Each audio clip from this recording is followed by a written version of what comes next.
Episode 191. Crushing Strength. Jerry's expression turned dark. Bessy sat on the bench with her hands by her side. Her legs swayed slightly, and her brows looked casual in the sunlight, reflecting her willfulness. She seemed to have guessed Jerry's thoughts, as she slightly raised her eyes and laughed. "Give it your all. Don't worry about me. I don't care about these kinds of things." Jerry asked carefully, "Miss Miller, Are you sure?" "Of course. I just came here to watch the show." Bessy laughed lazily and didn't seem affected. She didn't mean to support Marvin. Jerry sighed in relief. He went to the back lounge to change out of his coat and into his gym clothes. Sergeant Baldwin stood calmly on the other side of Bessy, watching the show with the others. Some people from the recruiting division were also here. Seeing Sergeant Baldwin, they couldn't help but inquire, "Why is Marvin suddenly challenging Jerry? It's not wise to do this." It wasn't just Marvin who had exchanged fists with Jerry before. Jerry had indeed been the most ruthless and disdainful fighter of them all. The people from the intelligence division had such a temperament. Now, Marvin had come to challenge Jerry again under everyone's watchful eyes. With Bessy's reassurance, given Jerry's personality, he was likely to be even more ruthless and intense. After all, it was Marvin who had picked the fight. "And you haven't been here to train for half a month." The people from the recruiting division couldn't see Sergeant Baldwin's face, so they lowered their heads and whispered to him, "Sergeant Leone has already started training a different successor." Although Sergeant Baldwin couldn't enter the law enforcement division, he was considered capable in the recruiting division. Previously, Sergeant Leone had been cultivating him as a seeded player, but because of his burnout, he decided to change targets. "I haven't stopped training." Sergeant Baldwin smiled. Recently, although he hadn't participated in any training sessions for more than 10 days, he had learned a lot through watching Bessy fight with Marvin every day. During his free time, Bessy would even talk about some uses of force and combat skills. He lowered his voice and said ostentatiously, "In fact, we have been training with Bessy." Sergeant Baldwin's tone was so dedicated and triumphant that the people around him couldn't help but smirk. "The way you said it, I thought you were training with the boss. Marvin dared to challenge Jerry because of this?" No gossip could be concealed nowadays, and Sergeant Baldwin's remarks only took a few minutes to spread. It reached Jerry's ears after he changed his clothes. Wearing a black practice jacket, he came out and bumped into Marvin. He frowned and said, "Marvin, it's not shameful to lose to me. Don't think you can defeat me after learning some random tricks from Miss Miller. We have fought in the ring before. Before we start, you can take the chance to negotiate with us. Let me tell you first, I won't go easy on you, but this time you'll not only lose your pride, but Miss Miller's as well." Everyone in the estate now respected Bessy, but once this news spread, they might not respect her inside even if they pretended to respect her to her face. Marvin glanced at him and said in a cold voice, "No need to go easy on me." When the two of them came out, Bessy was still sitting on the bench, supporting herself with one hand while holding her phone and playing a game with the other. After seeing the two of them, she quickly ended her game and raised an eyebrow. Her beautiful and delicate face was a little lazy and seemed to have not much offensive power. The others didn't think she could teach Marvin anything. They gave way to open up the space. Jerry took out his long stick weapon. Marvin didn't take anything and just stood there, waiting for Jerry. At this time, many people rushed over to watch the show and couldn't help but laugh at this scene. "Why didn't he take a weapon? Maybe he's too powerful and can defeat him casually with any weapon, just like Mr. Clark." In the estate, Christopher never used weapons when fighting. Christopher was powerful and didn't need any weapons as an aid. This man appeared to be speaking up for Marvin, but in fact, he was being sarcastic. Most people here looked down on Marvin. He didn't have strength. Yet he still occupied such an important position and lived in the old castle. Marvin had trained on the training ground before, so most of them knew he was too weak. "It might not be the case. What if Miss Miller has taught him well? What can she teach him in half a month? Let's bet how long he can endure under Jerry's attacks. 2 minutes? He was knocked down within 1 minute last time. I think barely a minute and a half." Hearing their words, Marvin stayed still and glanced at Jerry. "Are you ready?" The referee was a member of the law enforcement division. Before he announced the start of the competition, he glanced at Marvin and lowered his voice so only the two of them could hear. Mr. Marvin, there's no shortcut in strength. Jerry has been training since a young age and has even fought in the ring before. Even if Miss Miller has taught you, you can just admit defeat and end the competition. Just say that Jerry has taught you a lesson. Marvin glanced at the man and remained silent. When the referee announced the start, he directly pounced forward with his fists. His punch was sharp and wasn't at all like his previous style. Jerry had originally been a little relaxed, but after seeing this, his expression changed instantly and he quickly took a step back. However, Marvin's movements were much faster than he thought. Boom! Before Jerry could even wave his stick, Marvin found his flaw and threw him to the ground. Jerry injured his back, but still got up quickly in less than a second. This move was also ruthless. All the people who had been laughing fell silent now. They could all tell that Jerry hadn't gone easy on him at all.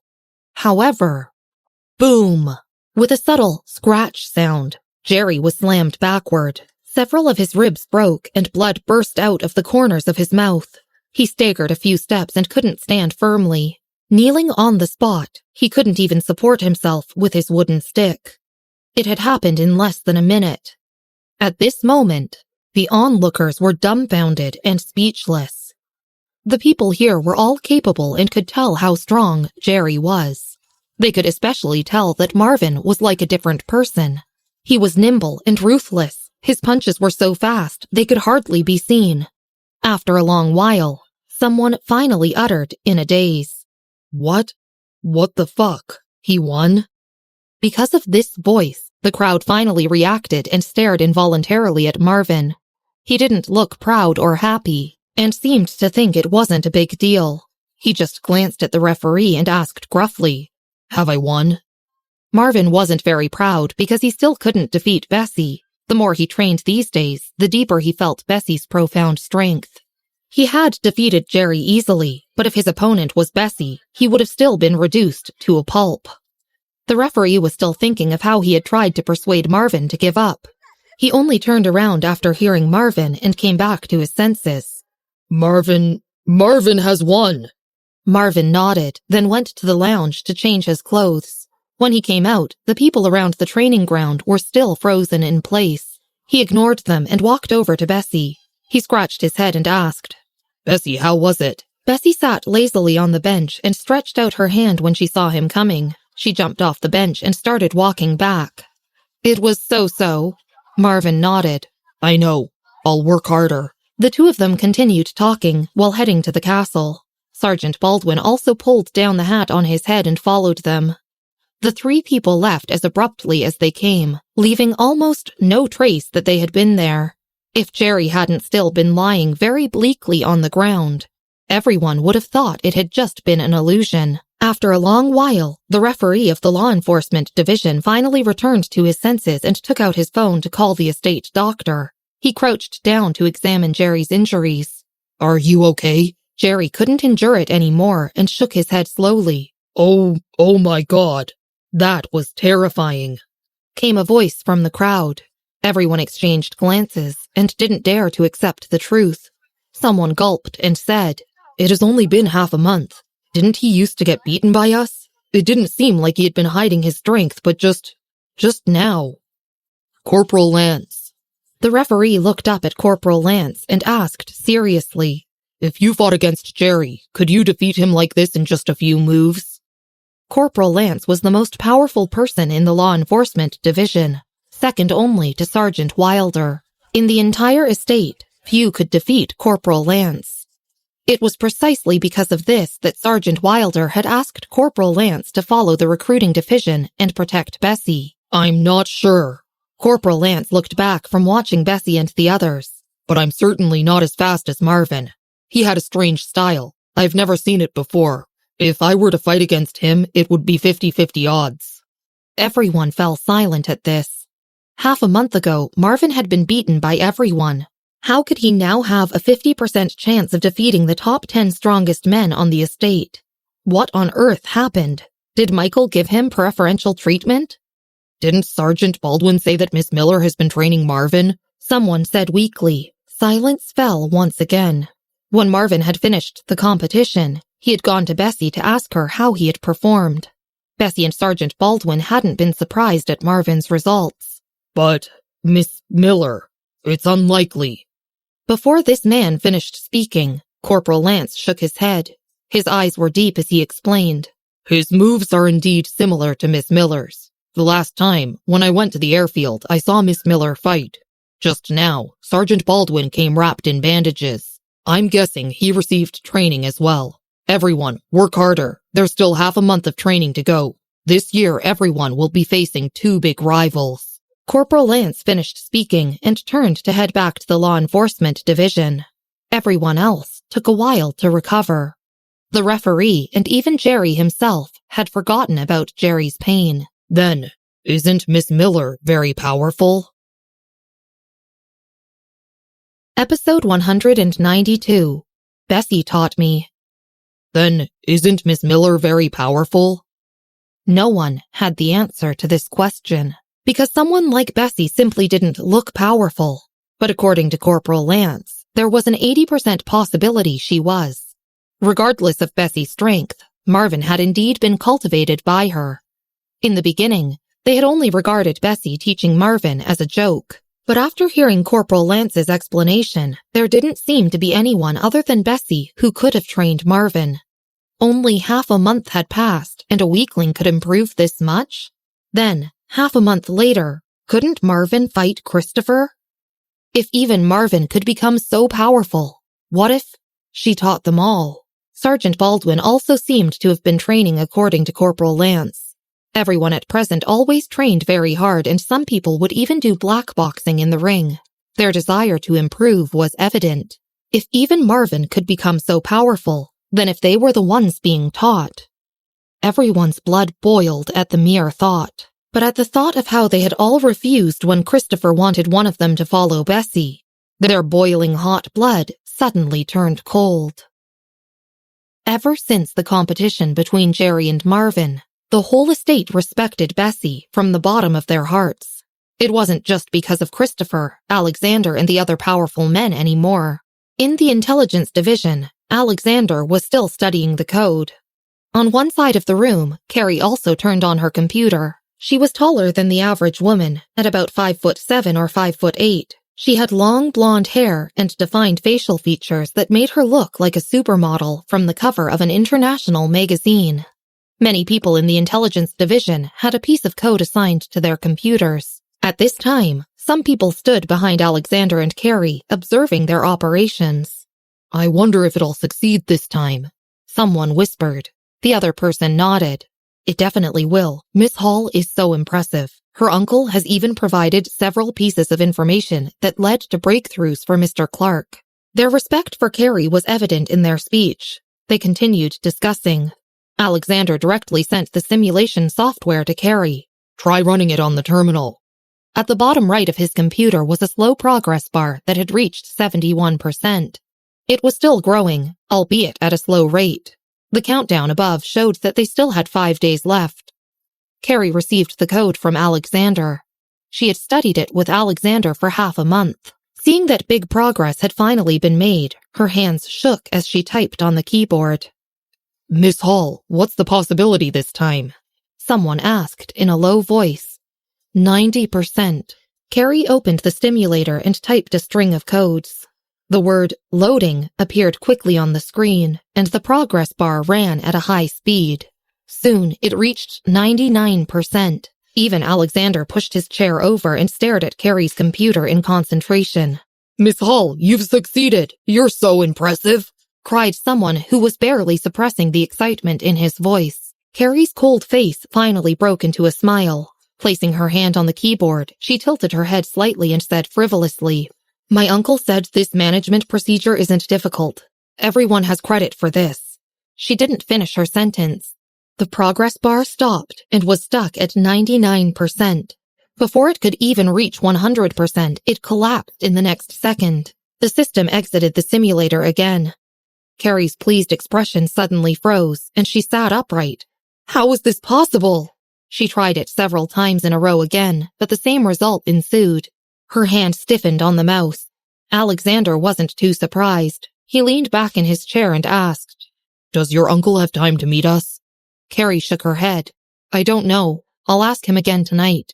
"Hopefully there will be a chance." Alexander pursed his lips and thought for a long time before saying, "But let's tell the boss about this." In the afternoon, instead of training Marvin, Bessy asked him to fight with Sergeant Baldwin. Naturally, she set a rule that Marvin couldn't fight back. She didn't practice her writing and simply looked for books in her study. Michael's books were organized neatly in the study. She didn't touch the row with the slightly incomplete antique books and only looked for original books in the back row. She found several original books that were already out of print. Christopher occasionally came over to report to Michael. In the mid-afternoon, Alexander brought Carrie into the study. This was the first time she had entered the old castle. In her long-term residence here, everyone had told her that she could go anywhere except this castle. Only Christopher and the others could come and go freely. They saw Bessy reaching for a book from the highest shelf when they came in. Carrie froze. "How's your study on Jeffrey?" Michael handed the book to Bessy and walked over to the desk. Holding the book, Bessy leaned against the new sofa and raised an eyebrow. She replied on behalf of Alexander, completely clueless. Carrie frowned but didn't speak. She felt extremely annoyed inside. She hated this kind of person who randomly inserted their thoughts to assert their presence, even though they didn't understand a thing. Before Bessy had come to Austria, Marvin had mentioned her more than once in the group. Hence, Alexander also had some understanding of her. He knew she had studied computers with her grandfather and could analyze data. Furthermore, he also felt she had an inexplicable connection to the World Poker Tour, so he didn't see anything wrong with her words and simply nodded. "Miss Miller is right. We're in a muddle." Carrie stood beside him and frowned, but she remained silent. Michael sat back down in his chair and turned over a page of a document. He raised his eyebrows in surprise. "Nothing at all?" "That code is too strange, but Carrie's uncle is an insider of World Poker Tour's IT team. I've asked her to invite him over, if he's willing to come. Is he allowed to stay on the estate for a while?" Alexander had come mainly to ask Michael about Carrie's uncle. It wasn't only Alexander who was interested in the World Poker Tour's artificial intelligence. Michael was also very concerned. Otherwise, he wouldn't let the intelligence division spend so much time on it. Michael's eyebrows relaxed and he tapped his fingers on the table for a while before saying generously, "Sure, have Christopher arrange it. I'll tell him tonight." Alexander knew Michael wouldn't refuse and so wasn't surprised. He thought for a moment before turning to Bessy and finally asking the question deep in his heart. "Miss Miller, do you know any insiders at the World Poker Tour?" Alexander had stayed in the tower to study the code and had rarely come out. This was his opportunity to ask the question. Carrie looked at Bessy, evidently surprised. Turning a page, Bessy looked up and said calmly, "I know one person. He plays games and is a professional player of the poker tournament." Alexander also knew about the poker tournament, and he even played it often. Marvin had also mentioned that Bessy often played games with Samuel, so Alexander nodded, thinking that it was probably someone from Team OST. However, he was a little disappointed, and it showed on his young and energetic face. "Then we can only wait for Carrie's uncle to answer. By the way, Miss Miller, how much do you know about Jeffrey's code?" Alexander felt like Bessy knew artificial intelligence very well. Bessy turned another page. Before she could answer, Carrie said, "Alexander, I'll go out and contact my uncle first." Carrie's uncle was now the focus of Alexander's observation. Since Carrie was so good at a young age, Alexander felt like her uncle was certainly not a simple character. He didn't stop her from leaving to contact her uncle and excused himself before leaving with her. After the two had left, Bessy turned around and glanced at Michael with one hand rubbing her chin. "Are you also interested in artificial intelligence?" "No." Michael put down his document and smiled at her. "But I'm interested in the person who developed it." "Oh." Bessy lowered her head and said in a voice a few octaves lower, "I see." She only asked one question. Then she leaned back on the sofa and turned her pages very slowly, not daring to speak again. The study was warm and comfortable, and there was a very mild sense of tranquility. During this time, Bessy often spent time with Marvin during the day. Although she didn't use much of her strength, it still depleted much of her physical energy. Her body naturally couldn't keep up with all the experimental medicine, so she was slightly drowsy at this time. Michael originally wanted to ask her questions about artificial intelligence, but realized that she seemed lacking in spirit, so he didn't ask further. Instead, he sat on the other side of the room and continued looking through the incomplete pages of the antique books. Outside, Alexander waited for Carrie to contact her uncle. Since they hadn't made much progress on the code, Alexander originally wanted to contact the president of the Hacker Alliance to solve the puzzle. However, he seemed pretty busy with other things recently and had yet to reply. Carrie sent a video to her uncle and asked while waiting for his reply, "Alexander, does Miss Miller also know how to code?" Alexander glanced over at her phone and said absent-mindedly, "She has learned a little from her grandfather." "Oh, then is she from the Hacker Alliance?" Carrie continued her inquiry. "No, the Alliance asks me to copy a list of the members every year." Alexander was still fixated on the phone. The Hacker Alliance was paradise for a hacker. There were many things to learn inside, and except for a few people who didn't need to rely on the Alliance and could stand on their own strength, other famous hackers would all be members of the Alliance. One reason was to protect themselves and also learn something along the way. The other was that they could take orders via the official website of the Hacker Alliance. The channel was very formal. Hearing this, Carrie didn't ask further and just looked away, waiting for her uncle to reply. Her uncle didn't pick her call up the first time, but he picked up after the second try. It sounded a little noisy where he was, and his voice was a little muffled and slightly deep. "Carrie, what's the matter?" He sounded very imposing. Carrie was very respectful to her uncle. Upon hearing his voice, she straightened her body immediately, and the golden curls on her forehead shook gently. "Uncle, are you still in Austria?" On the other end of the phone, Carrie's uncle seemed to be walking. After a while, the noise disappeared. Her uncle had probably found a quiet place to answer the call. "I'm still dealing with some stuff." "Oh, the thing is, I have a code here regarding artificial intelligence. I want to invite you here." Carrie explained the situation very concisely. Her uncle's voice was faint. "No, I can't walk away from what I'm working on now." He rejected her very neatly. Judging by his tone, it seemed like he would hang up at any time. Carrie had already expected this result, but she still tried to persuade him. "We're on the estate by the lake, not far from your workplace. If it's not too disruptive, we could visit you." The voice on the other end paused. "Wait, where did you say you were?" Carrie originally thought that her uncle would hang up. Unexpectedly, her uncle inquired about where she was staying. She immediately sent him the exact address of the estate. Her uncle seemed to be in deep thought and took a while to reply. "I'll consider it." My uncle didn't refuse. Carrie suppressed the joy in her heart after the call. Her blue eyes sparkled like the sea under the sun. There's still a chance. Alexander was lying on the windowsill on his side, looking at her.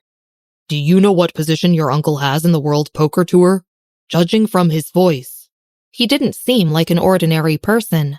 "I'm really not sure, but my uncle was already very high up in the organization when I was a kid." Carrie whispered. The Hacker Alliance invited him a long time ago, but he didn't join. Episode 193. Bessy, teach us how to fight. Some masters were born wanton and unrestrained. They loved freedom and didn't like being bound to a system like the Hacker Alliance, so they never joined. Obviously, Carrie's uncle was such a character. Nodding, Alexander felt even more expectant towards the uncle. "As soon as your uncle contacts you, notify me immediately." "Okay."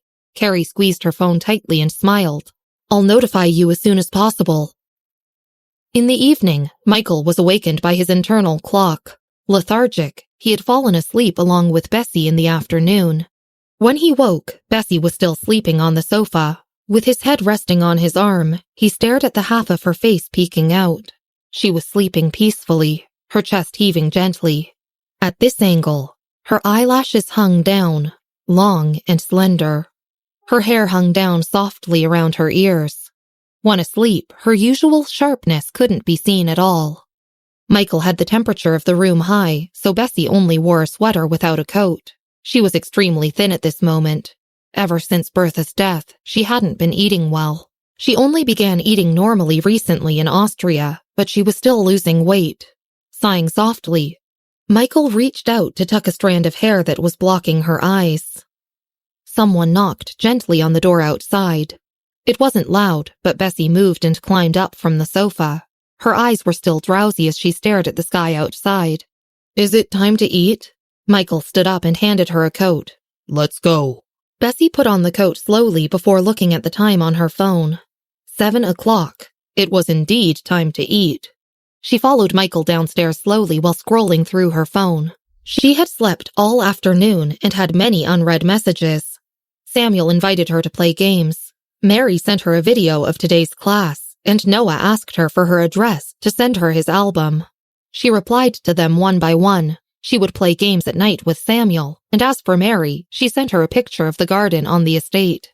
Then, she sent the school's address as well as Mary's name to Noah. She scrolled to the last message. This contact was a little special. Their previous message had been from a year ago, and the message this time was also very crisp and clear. "Where are you in Austria?" Bessy typed on her phone. "Why?" The other party replied quickly, repeating his question. "Where are you in Austria?" Bessy touched her chin and turned towards Michael. "What's the address again?" Michael replied to her. Bessy nodded and sent the address over. The person's avatar was a black hole, and his reply was also very concise. "Neighbor." Bessy stared at the message and replied, "Didn't you know?" She had already sent the address for the World Poker Tour before.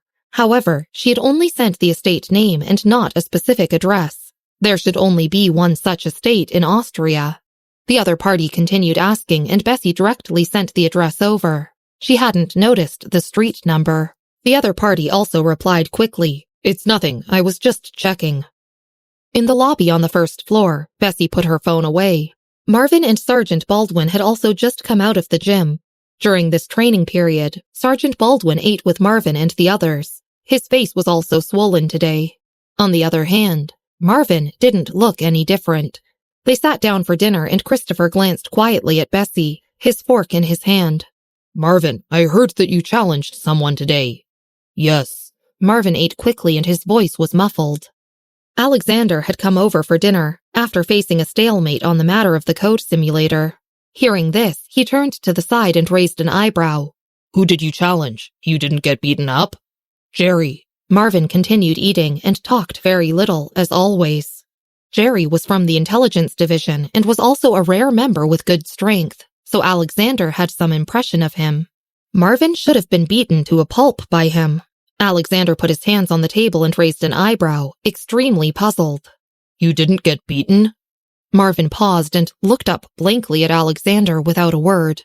Then he looked down and ate his last bite. "Bessy, Michael, I'm going back to train first." He pulled his stool and stood up. Glancing up at him, Michael nodded lazily. Bessy waved her hand. Sergeant Baldwin saw that Marvin had left and also quickly finished his meal. He excused himself before heading to the gym. "Marvin ignored me?" Alexander glanced at Christopher. "Was he beaten silly in the fight?" Christopher shook his head but didn't say much. He just looked at Bessy, hesitating for a moment before finally asking politely, "Miss Miller, have you been training Marvin recently?" Bessy nodded casually. Christopher was completely speechless. After dinner, Bessy and Michael left. Only then did Alexander ask Christopher what was going on. Christopher didn't answer and just asked instead, "What do you think was the result of Marvin's fight with Jerry? Jerry's in your division." Alexander raised an eyebrow and said honestly, "Jerry is very powerful. He scored about 820 on the boxing machine. If they were to fight, 3 Marvins wouldn't be enough. Today, Marvin fought with Jerry and beat him within 5 moves. Jerry couldn't get up and is still in the medical room. Someone guessed that Marvin's punching strength has reached 900. Christopher spoke slowly and eloquently. Alexander jumped. "How is that possible? His punching strength was at most 650. Everyone knew Marvin's strength. How could he have beaten Jerry? Alexander knew Marvin quite well and knew that he had only scored 650. But Christopher wouldn't lie to him. So Alexander suddenly thought of something. You said just now that Miss Miller is specially training Marvin. Yeah, let's go see his special training. Christopher looked over at the training room. This gym belonged to Michael, but he never used it himself. When the two went in, Marvin was already fighting Sergeant Baldwin. Marvin didn't take the initiative to attack this time and was on the defense. Sergeant Baldwin had still been able to find flaws in the afternoon, but now he simply couldn't. Neither Alexander nor Christopher had seen the battle with Jerry in the morning, so they were still in disbelief about the results. But after seeing Marvin fight with Sergeant Baldwin, the two experienced fighters could guess what the fight with Jerry had been like. Marvin had improved more than one stratum. Christopher, I believe Marvin could even fight with me now. Alexander glanced quietly at Christopher. Christopher nodded and stared seriously at the two who were fighting not far away.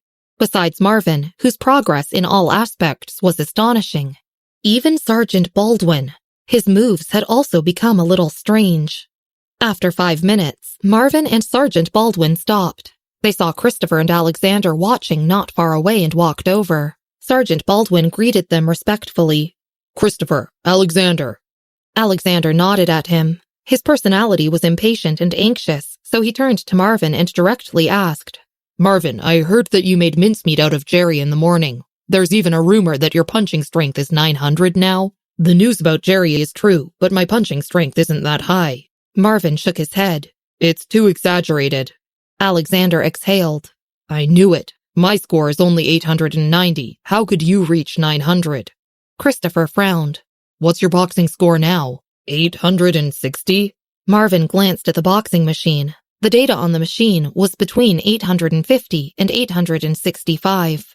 Alexander's relieved heart was reignited when he stared at Marvin for a long time before uttering, Fuck. Christopher was also shocked. It took him a few minutes to return to his senses.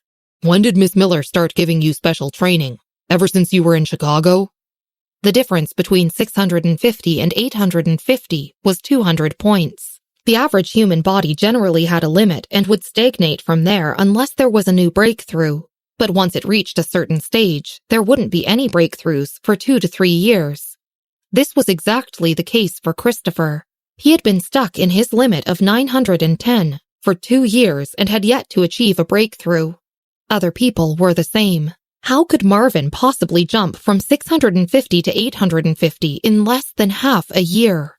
Alexander suddenly felt like Marvin and Bessy were terrifying, especially Bessy. What method had she used to make Marvin have such a breakthrough? Hearing this, Marvin was even more surprised. No, Bessy didn't train me in Chicago.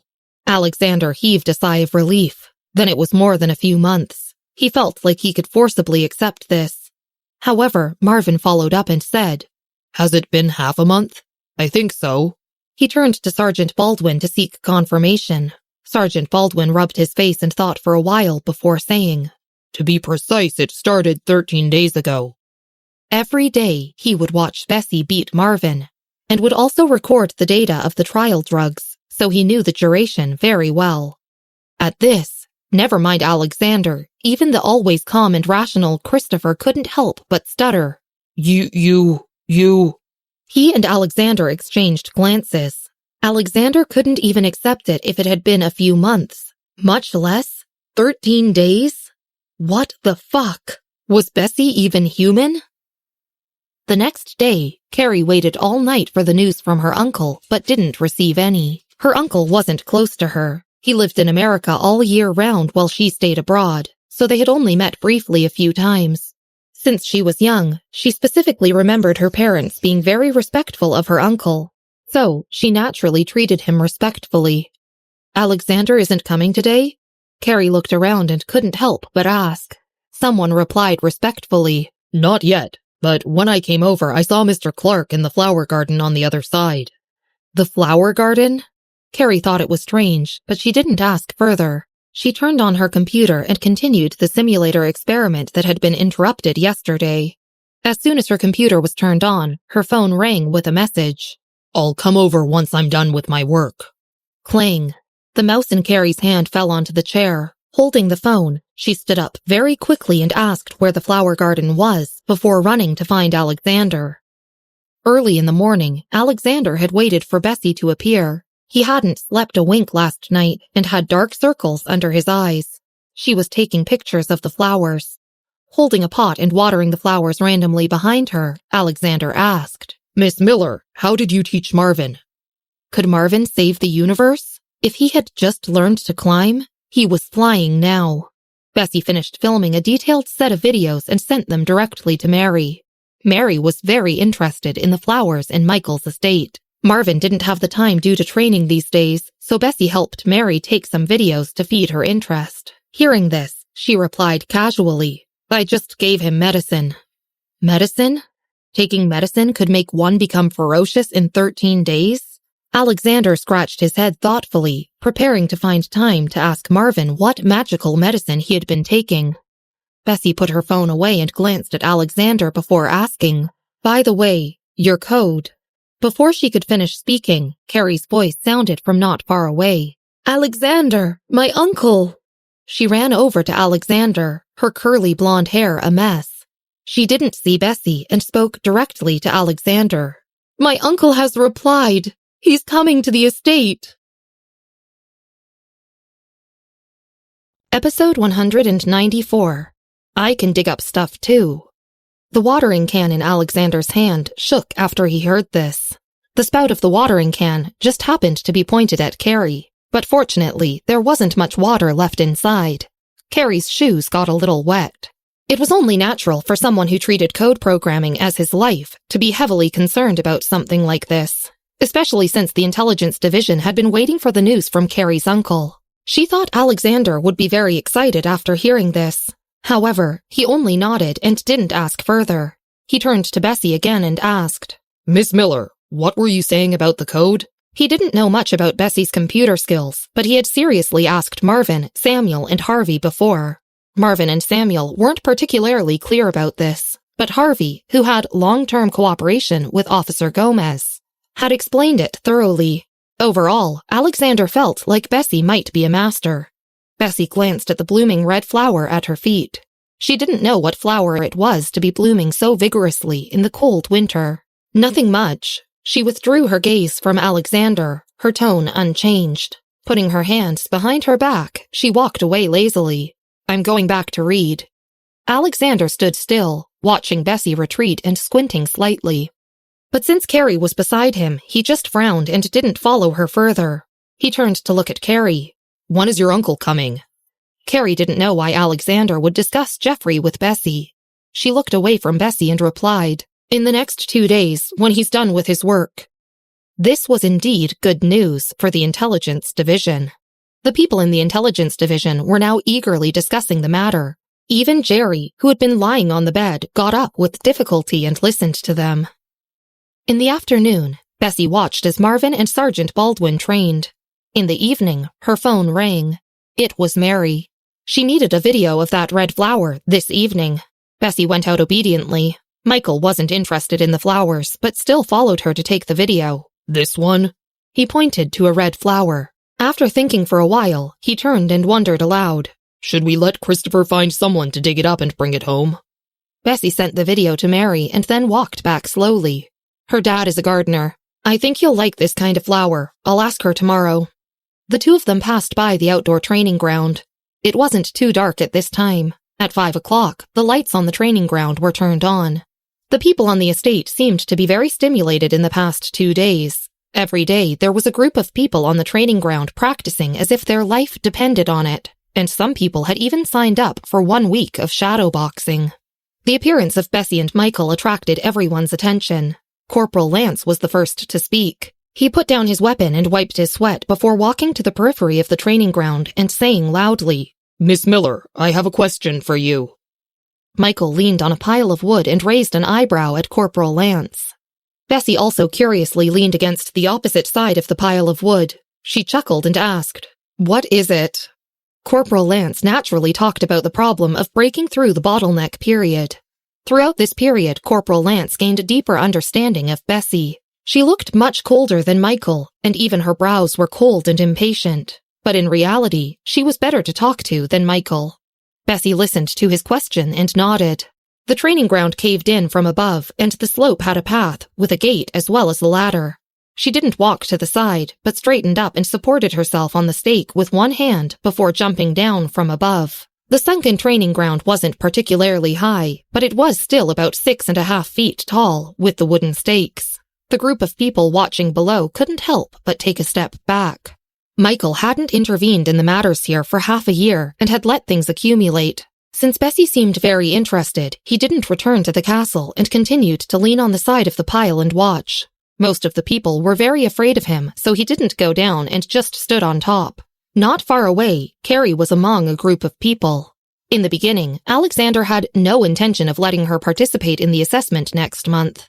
He had wanted her to directly become second in command, but these days he had changed his mind. Carrie was extremely arrogant. To join the estate, she had to take the assessment. Hence, she was determined to be the most outstanding member.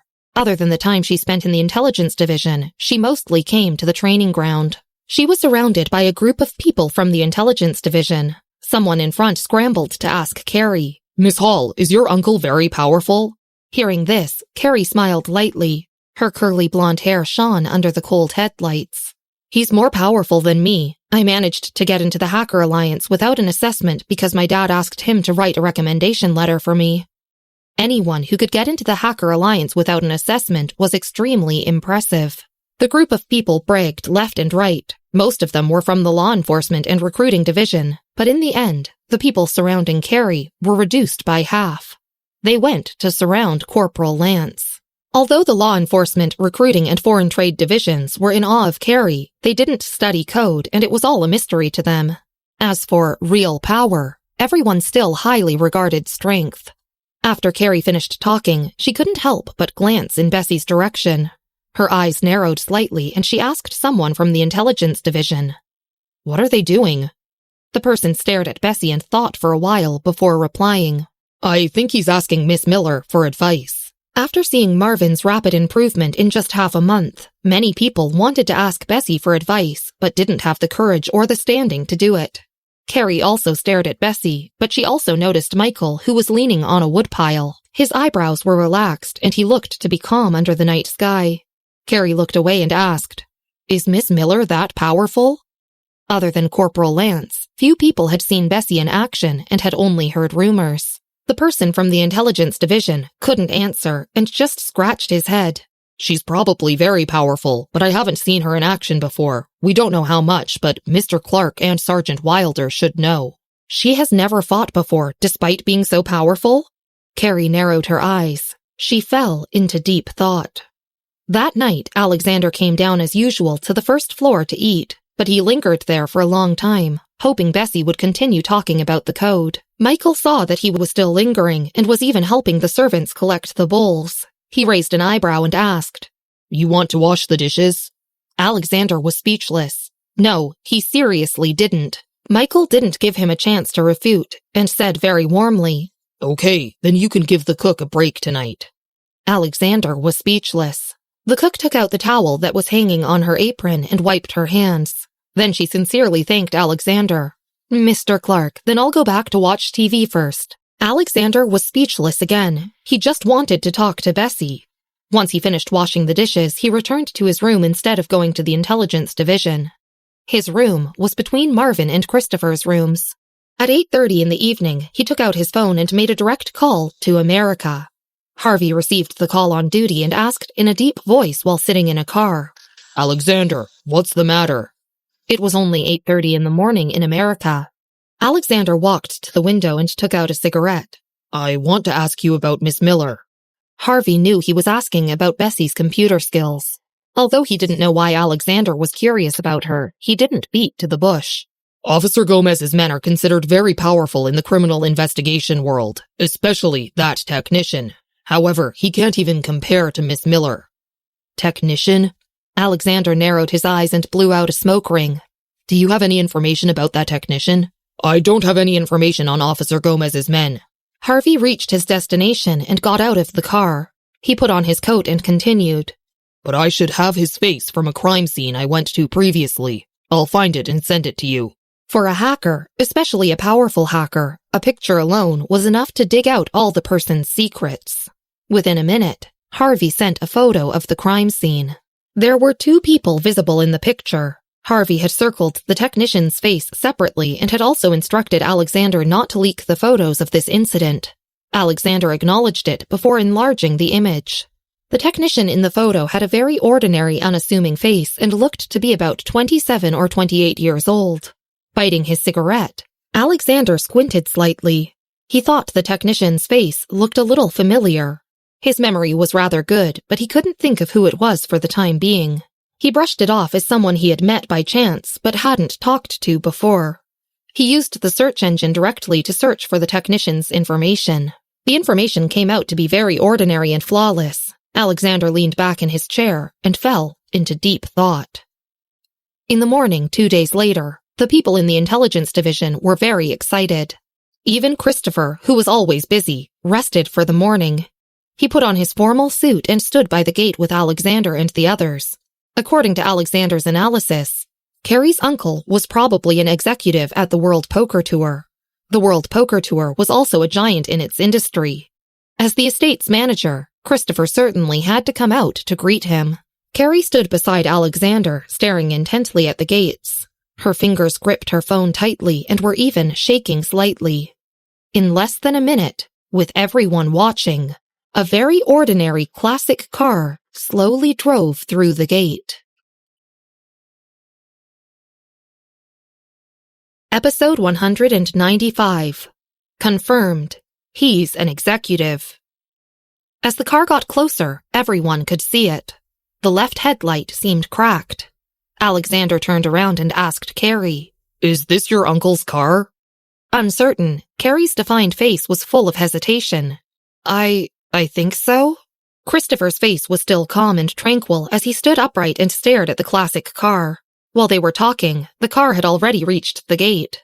Christopher and the others subconsciously took a step forward. The driver's seat of the classic car opened and a man in his 40s came out. He was wearing a long, gray down jacket.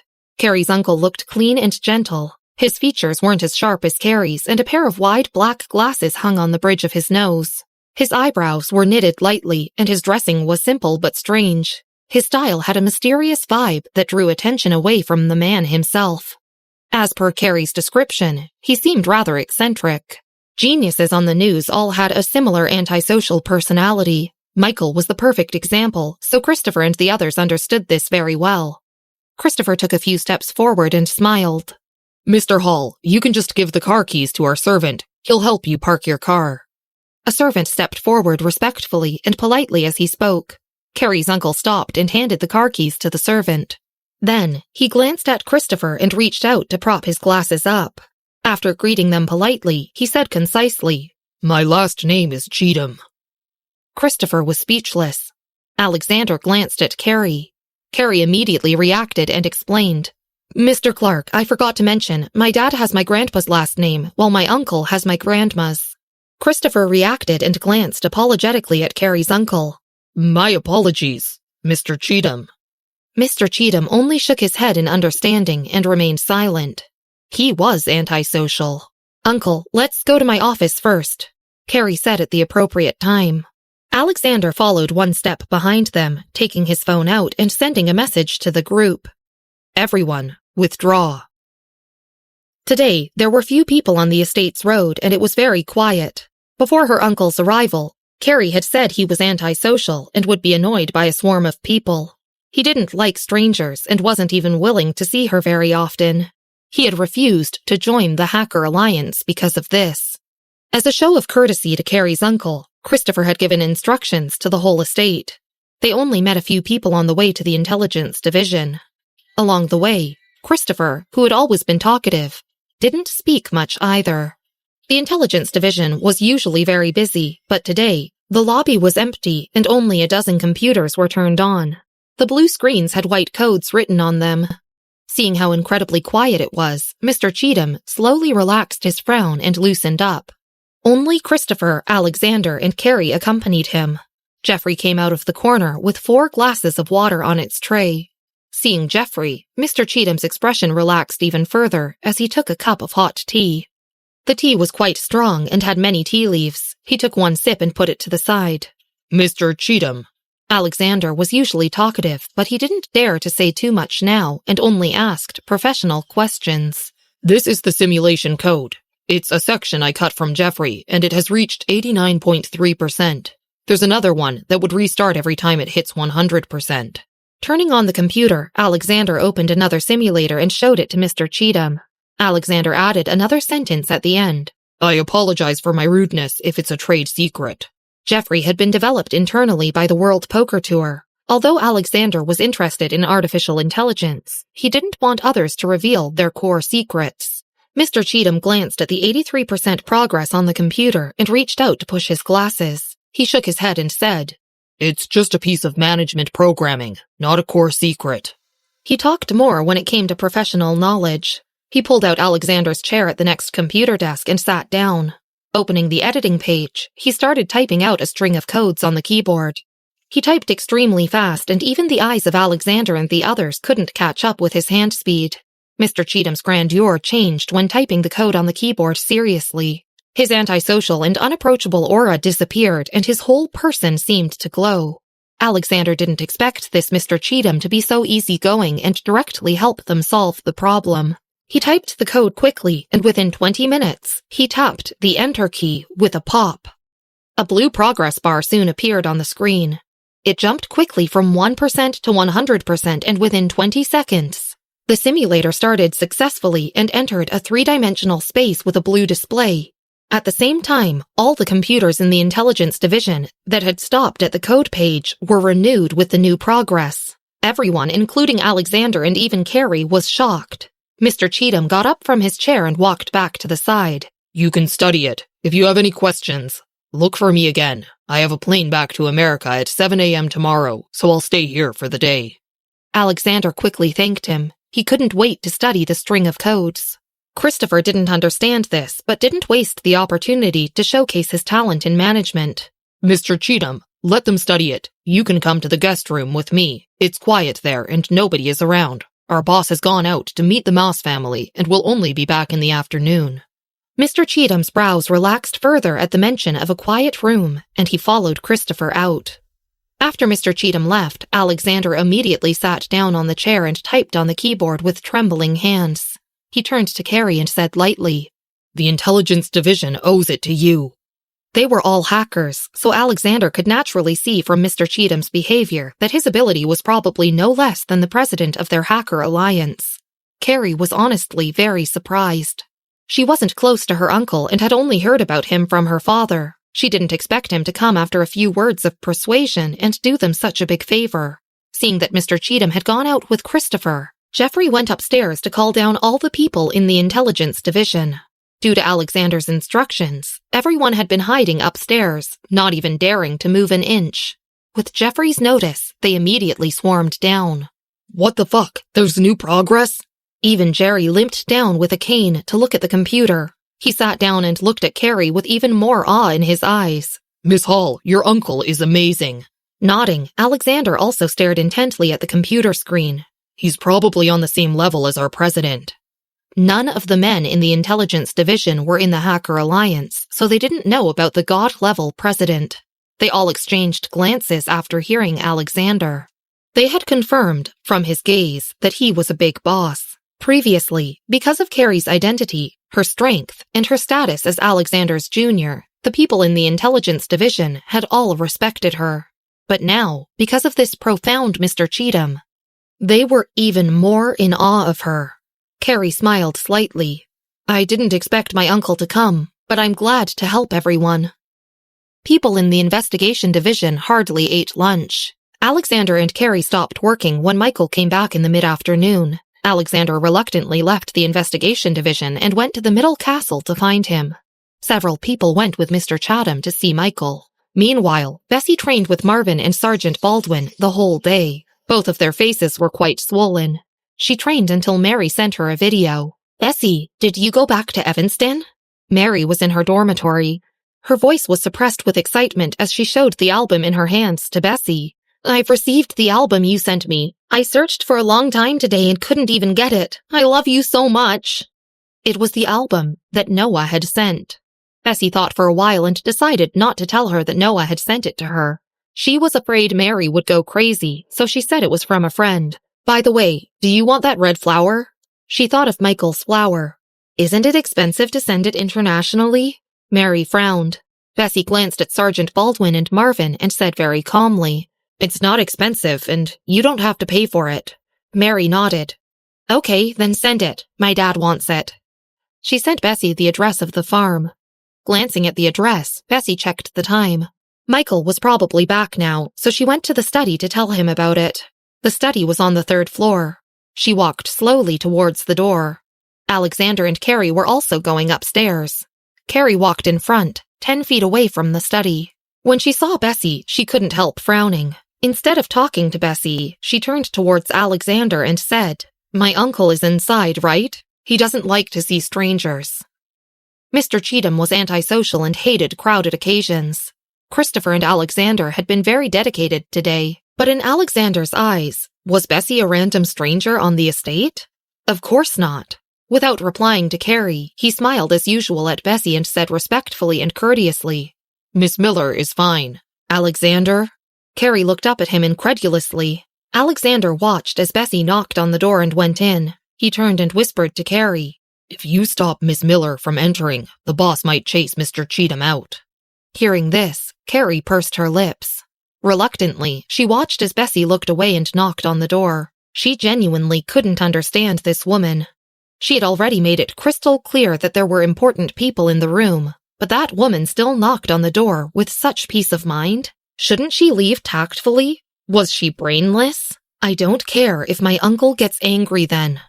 Carrie didn't know what else to say and just looked away, her expression and voice both cold. Alexander didn't reply and just kept up with Bessy. Bessy opened the door. The 3 of them went in together. Episode 198. Finally understanding Bessy's position. Alexander returned to his senses and nodded absent-mindedly. Then, he looked down at the printed photo in his hand. This was Officer Gomez's technician.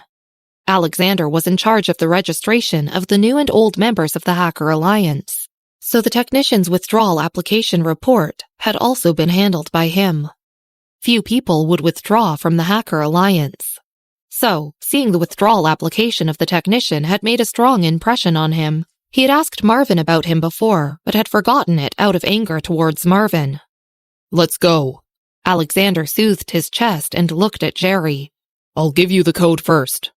Of course, if these 2 people knew that not only was Bessy a key member, but that the red poppy flower mark also came from her, Alexander might have to run away. Early the next morning, Mr. Cheatham returned to America. Carrie didn't receive any notice and only Bessy walked Mr. Cheatham out along with Michael. Don't you have any enemies in Austria? Mr. Cheatham lowered his head to wrap his scarf around him. Instead of looking at Bessy, he turned to Michael instead. Michael looked up and calmly replied, No one dares to mess with us. Mr. Cheatham said, I see. He put his hand on the back door and was about to get into the car. Before leaving, he turned to look at Michael and Bessy again. This young man was indeed good-looking. No wonder Grandma Wilson had taken a liking to him. After thinking for a while, he said nothing and got into the estate's car to leave. Michael bid his farewell very politely. Mr. Cheatham, goodbye. Behind them, Alexander felt his heart tremble when he saw the car leave. He turned to ask Christopher. Mr. Cheatham probably came here specifically for Miss Miller, right? He had been so indifferent towards Carrie, so it didn't seem like he had come for her. He didn't even say goodbye to Carrie when he left. It looked like Mr. Cheatham's relationship with his family wasn't particularly good. Christopher withdrew his gaze and turned to look at Alexander. He said slowly, That goes without saying. Once Mr. Cheatham's car was out of sight, Bessy turned towards Michael. She asked, What assessment are you having here? Recently, she had heard the word assessment the most. There were less than 10 days left.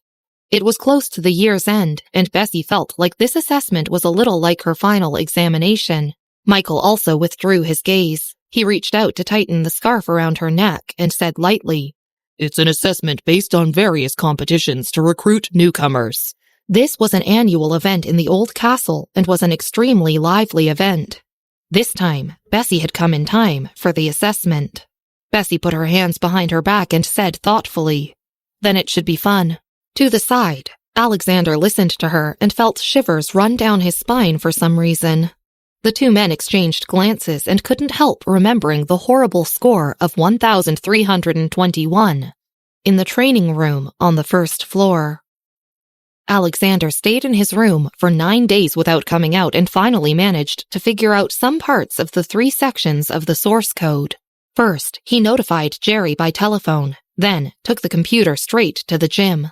When he entered, Marvin was fighting with Sergeant Baldwin. After a glance, Alexander found Bessy. "Miss Miller, please go to the intelligence division with me and help with the operation procedure." He opened the laptop and glanced at Bessy. Bessy reached for her coat and nodded. "Sure, I'll go with you." Overjoyed, Alexander quickly took her to the intelligence division. After he walked out of the door of the gym, he suddenly realized that when Marvin and Sergeant Baldwin were fighting against each other, he didn't seem to see Marvin going on the offense. Shaking his head, Alexander felt like he hadn't slept well for so many days and must have hallucinated. He took Bessy to the intelligence division directly. Carrie had been in an irritable mood these days. Mr. Cheatham had left without bidding farewell to her. She had also realized that her uncle hadn't come for her. What was more annoying was that her uncle hadn't even given her any solo instructions. For the past 9 days, she had stayed in the intelligence division studying the code, but except for the simulator given by her uncle, she had made almost no progress. She was depressed and still had to prepare for tomorrow's assessment. She only just returned to the intelligence division from the training ground when she saw several people surrounding Bessy. Even Alexander and Jerry, whom she hadn't seen for many days, were there. "It should be fine. Your boss is looking for me. I'll go back first." Bessy glanced at the code and confirmed that there was nothing wrong with the 3 pieces of code. Then she shook her phone towards Alexander. Alexander put down his computer. "Wait, Miss Miller, I'll come with you." He hurriedly left with her. Few people saw Carrie enter through the door. When had the arrogant Carrie ever been in contempt? Pursing her lips, she lowered her eyebrows and sat down at her computer. She saw the series of codes on her computer page. What code is this? She squinted and scrolled through it. There were only 2 pages. She turned and asked the man on the computer desk beside her. The man looked up and said, "According to Mr. Clark, Bessy wrote part of the code. Just now, Mr. Clark sent it to everyone's computer for us to study." Her? Carrie sneered and clicked directly onto the editor page. Without any hesitation, she deleted the codes, one by one. The man beside Carrie stared at her and gasped in surprise. "Miss Hall?" However, Carrie didn't reply. After deleting the code, she pushed out of her chair and stood up to look around. Everyone was studying the code excitedly. She felt even more irritable at that moment. Lowering her head, she turned off her computer before walking out of the intelligence division. Most people were studying the new code and didn't notice her leaving. Only Jerry saw her. Having healed over the past 9 days, Jerry no longer needed crutches. He walked over to the man beside Carrie and asked, "What's the matter with her?" The man heard his voice and stood up immediately. "Miss Hall deleted the code on her computer and left. I'm not sure what she's doing either." Jerry frowned. He wasn't especially intuitive, but he could also tell from the last practice on the training ground that Carrie and Bessy didn't see eye to eye. Thinking of this, he shook his head. "Forget it. Let her delete it." He returned to his seat and sent a message to Alexander about it. Alexander was walking to the study with Bessy. He was still climbing the stairs when he received Jerry's message. Immediately, his footsteps paused. What's wrong? The temperature in the old castle was high, so Bessy was unbuttoning her coat. She stopped as well and turned around. Alexander sent a message back. "Don't worry about her." Then he looked up and smiled calmly. "Jerry just asked me a question." He didn't tell Bessy what the message said. Alexander hadn't concealed the fact that Bessy was the one who wrote the code. However, Carrie had still deleted the code. If someone had deleted the code that he'd written, Alexander really wouldn't be happy. There was no need to tell Bessy about this or she might be angry. The two went into the study and Alexander reported to Michael on the latest progress. In the end, he said, Boss, regarding Carrie, I've decided to let her participate in the assessment under the strict requirements according to our conventions. Originally, Alexander hadn't planned on having Carrie participate in the assessment. Carrie was a newcomer to the Hacker Alliance. Alexander had worked with her before and had found her computer skills impressive. Although her character was flawed, it was only normal for humans to have flaws. Alexander had felt very optimistic about her. But in the past 20 or so days on the estate, he discovered that her arrogance was her downfall. She was too impetuous, arrogant, and self-centered. The last attribute was especially taboo in a group. Of course, the most disappointing thing was that Carrie had interrupted Bessy for no reason. Alexander couldn't help but think quietly that if Carrie hadn't interrupted at that time, Bessy might have helped him with the code long ago. No one had said anything after Mr. Cheatham left, but Alexander knew who he had come for. Okay. Michael nodded. He put the file in his hand down and looked at Alexander. Report to Christopher about that. Alexander nodded and went out. Bessy sat in her seat, propping her chin in one hand and holding a book in the other. Once Alexander left, she turned to Michael. Why were you looking for me? The assessment begins the day after tomorrow and will last for 4 days. A few days after the assessment, it'll be the new year. Michael looked up at Bessy and pondered for a while before continuing. Are you going over to Daniel's after the assessment, or after the new year, or are you going this afternoon and coming back tomorrow? This year, Michael didn't plan on returning to Chicago or Evanston. Daniel's drug had a long trial period and was a great step forward in the history of medicine. Hence, he would be staying at the World Health Organization for a month. It would be too rushed to go over before or after the new year. I'll go this afternoon. Bessy held her chin in her hand and decided without much hesitation. Okay. Michael nodded. It was as he thought. Reaching out, he sent Daniel a message to confirm her visit to the medical organization. After that, he leaned back in his chair and stared at her. What's wrong? Bessy looked up. With gentle eyes and a hint of amusement in his voice, he said, I just thought of something. The assessment is very fun. Do you want me to put your name in? You'll probably be on par with Christopher. In the assessment, people who were included on the list could accept challenges or actively challenge others. Christopher was on the list every year, but no one dared to provoke him. Christopher, who had just opened the door and was about to hand this year's list to Michael, was speechless. Episode 199. Taking on Bessy as a stepping stone. At the World Health Organization, Daniel held a pen and paper, recording the state of the lab rat he was studying and performing various routine checks. The old man wearing a pair of reading glasses beside him asked seriously, How is it? Daniel recorded the last piece of data and handed the paper to the old man. He massaged his eyebrows and said, Look at it yourself. To get the results of this experiment, Daniel hadn't slept for almost 3 days. The phone in his pocket rang again and he glanced down at it.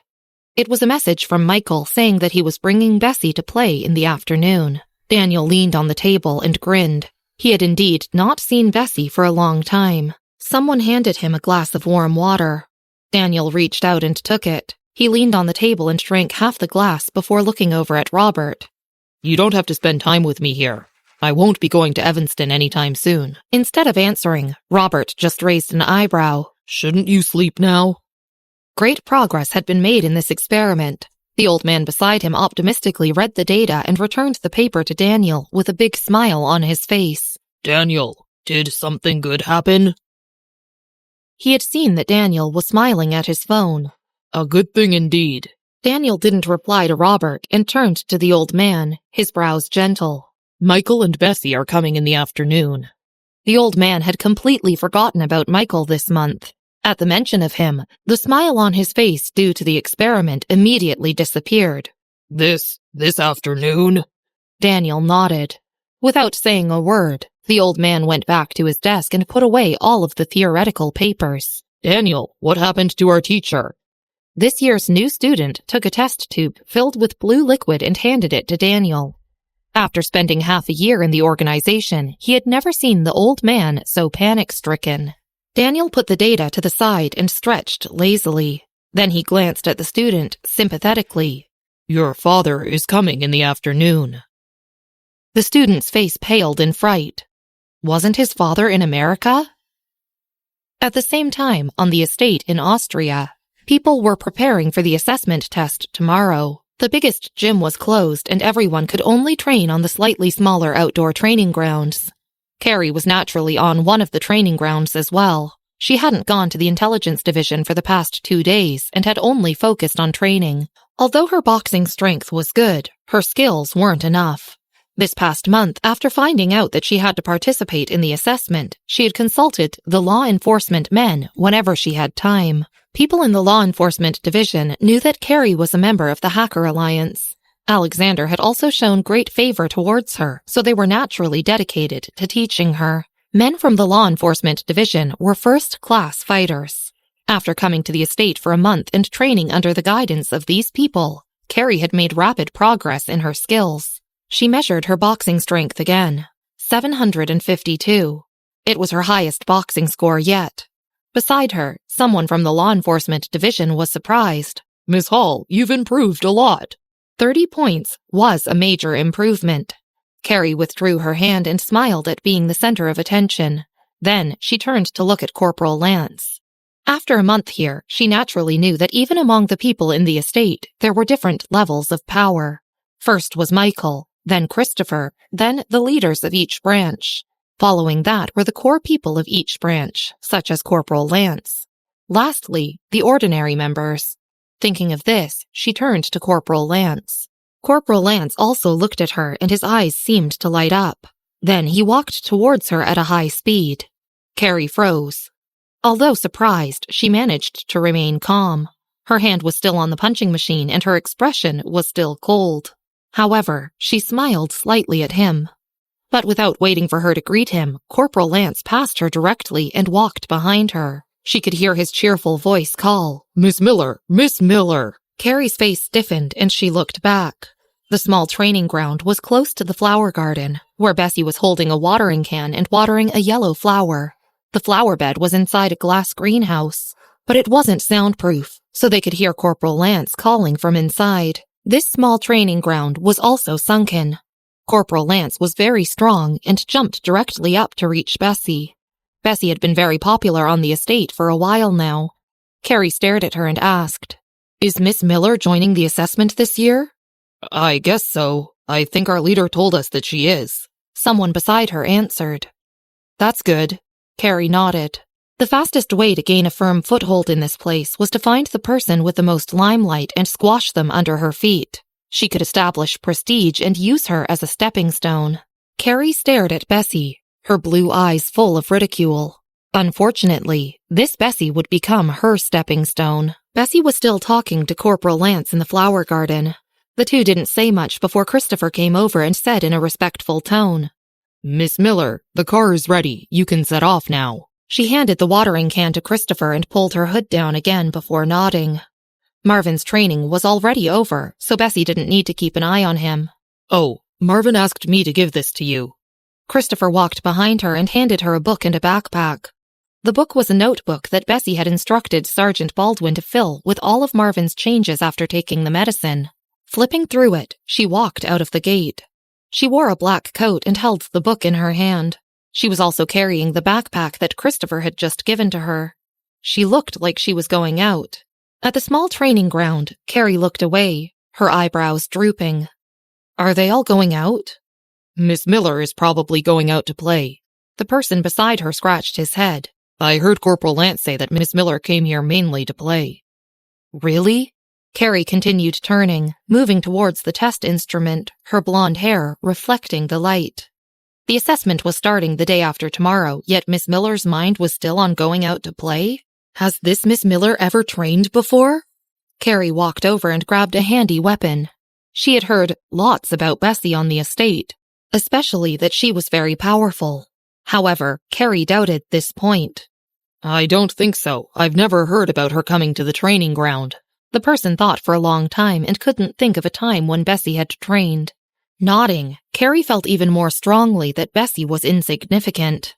As of now, she wasn't even concerned about her. Bessy and Michael were sitting in the car. Michael drove while Bessy sat in the passenger seat. The World Health Organization was also in Austria, but it was far away from the estate and it took more than 2 hours to reach. After departing at 1 p.m., they arrived at the organization at 3 p.m. The door of the organization looked very new and had vibrant words written on it. However, the entire organization occupied only a small area. There was only one building, with 5 or 6 floors. Michael parked his car in the underground garage and punched in with a card. Instead of going upstairs, he went to the basement on the 12th floor. Bessy only realized now that there were more than 20 basement floors. As soon as the elevator door opened, her eyes lit up and she felt like she had been enlightened all of a sudden. The area of each floor underground was countless times larger than that of the ground levels. The first thing Bessy saw was a slightly empty room. The people inside all wore their standard white coats. The room was surrounded by white steel doors and the crystal lights above them were like the sun. Most of the things here were very advanced modern instruments. Someone would come out of the room from time to time. The steel gate was obviously in pupil recognition mode and would open automatically. If most people came here, they would feel like they had journeyed into the future. To maintain such a huge system, a large sum of money would be required, much more than was affordable for ordinary organizations. Another white steel door opened to reveal Daniel and Robert. Daniel wore a white unbuttoned coat with a snowy white shirt inside. He was holding a test tube in his hand. He had been in the laboratory for a while and looked slightly tired when he glanced at Bessy and Michael. Michael, Bessy. He handed the test tube in his hand to Robert and then strode over. You've lost weight, Bessy. He reached out and was about to hug her. Then he suddenly remembered something and bolted back. As soon as he looked up, Michael was staring at him in amusement, standing lazily and carrying his coat in his hand. Daniel was speechless. He touched his nose and immediately withdrew his hand. Michael. Robert also looked at Michael. Michael looked away and raised an eyebrow at Robert. Why hadn't he returned to Evanston yet? Why was he so persistent? They walked into the passageway. Daniel gave Bessy a briefing on the organization. The entire first 12 underground floors belong to our country. A few years ago, we didn't even have a separate floor and had to share them with 2 or 3 countries. But after the man they called the Devil had provoked the organization, everyone grew afraid of him. They didn't dare to remove him. After all, whenever they bumped into a bottleneck, they had to consult him. And because of this, the country had obtained its separate medical laboratories. The laboratory inside was huge. Handing the notebook where Sergeant Baldwin had recorded Marvin's activities to Daniel, Bessy looked around the laboratory. Episode 200. Visiting Daniel in the lab. Daniel took the notebook and didn't look at it immediately. He took them to the laboratory, where an old man was sitting next to an instrument. Teacher, Michael is here. When the old man heard this, his hands shook all of a sudden. Teacher, are you okay? The student standing beside him holding a book looked at him worriedly. I'm fine. The old man composed his expression in just 1 second. With white hair on both sides of his head and a bright smile on his face, he said in a gentle tone he had never used before. My beloved student, you're here? At his tone, not only the student and Robert, but even Daniel, who had already become used to it after such a long time, couldn't help but reach out and rub their arms. The student was secretly shocked. Mr. Atala was their teacher stationed in the World Health Organization. He was a renowned leader of his time and could be considered their national treasure. When else had the student seen Mr. Atala look like this? Michael just nodded and greeted the old man politely. Then he glanced around the laboratory, his gaze lingering on a post where 3 experiments were placed. The student saw his teacher take a step back involuntarily. Michael walked over to one of the petri dishes containing a heart and asked, Who is responsible for this piece? Daniel glanced at the student sympathetically. Oblivious to this, the student immediately stepped forward. Michael, I am. Oh. Michael nodded, then picked up the daily record hanging on it and turned it over casually. He said in a casual voice, How long have you been in the organization? Half a year. Oh. Michael turned a few pages and put the daily record down, his voice still calm. Do you know the living reaction enzyme? Oh, of course. The student immediately turned over the book in his hand. Michael reached out and massaged his eyebrows. The third line on page 429. The student froze. Mr. Atala couldn't bear to watch further. Quickly, flip to page 429. He urged the student. The student flipped to page 429 and found it on the third line. Organ cloning is a good graduation subject, but it isn't that straightforward. Michael's delicate eyebrows were expressionless and his tone was very light. For your daily record, look at the second line on the first page, the fifth on the third page, and the eighth article on the fourth page. Then refer to pages 566 and 721 of the medical records. Daniel's sympathetic face turned serious. Mr. Atala remained silent. All of them could tell that Michael was angry. Indeed, after spending so much effort to obtain the resources on the 12th floor of the basement for their country, these students had become arrogant instead of grateful. Bessy held her jacket in one hand, her backpack in the other, and stood on the spot. Then she sat down at the table behind her. Looking at Michael, she smiled, the light above her head shining brightly and making her eyebrows seem extremely gentle. Michael's accumulated anger disappeared, and he looked at Mr. Atala. Teacher, I won't stay too long. You can help me and inform the other professors that I'll come back after the new year. Mr. Atala nodded in shame. Okay. Michael glanced at Daniel and Robert. Do you want to come with us? Daniel still had many things left to do and was about to reject Michael. When he thought of Bessy and Bertha, immediately he understood Michael's intentions. Wait for me, I'll get my coat. They went out. Mr. Atala looked down at the student. Stunned, the student turned to pages 566 and 721 of the medical record and was frozen in shock for a while.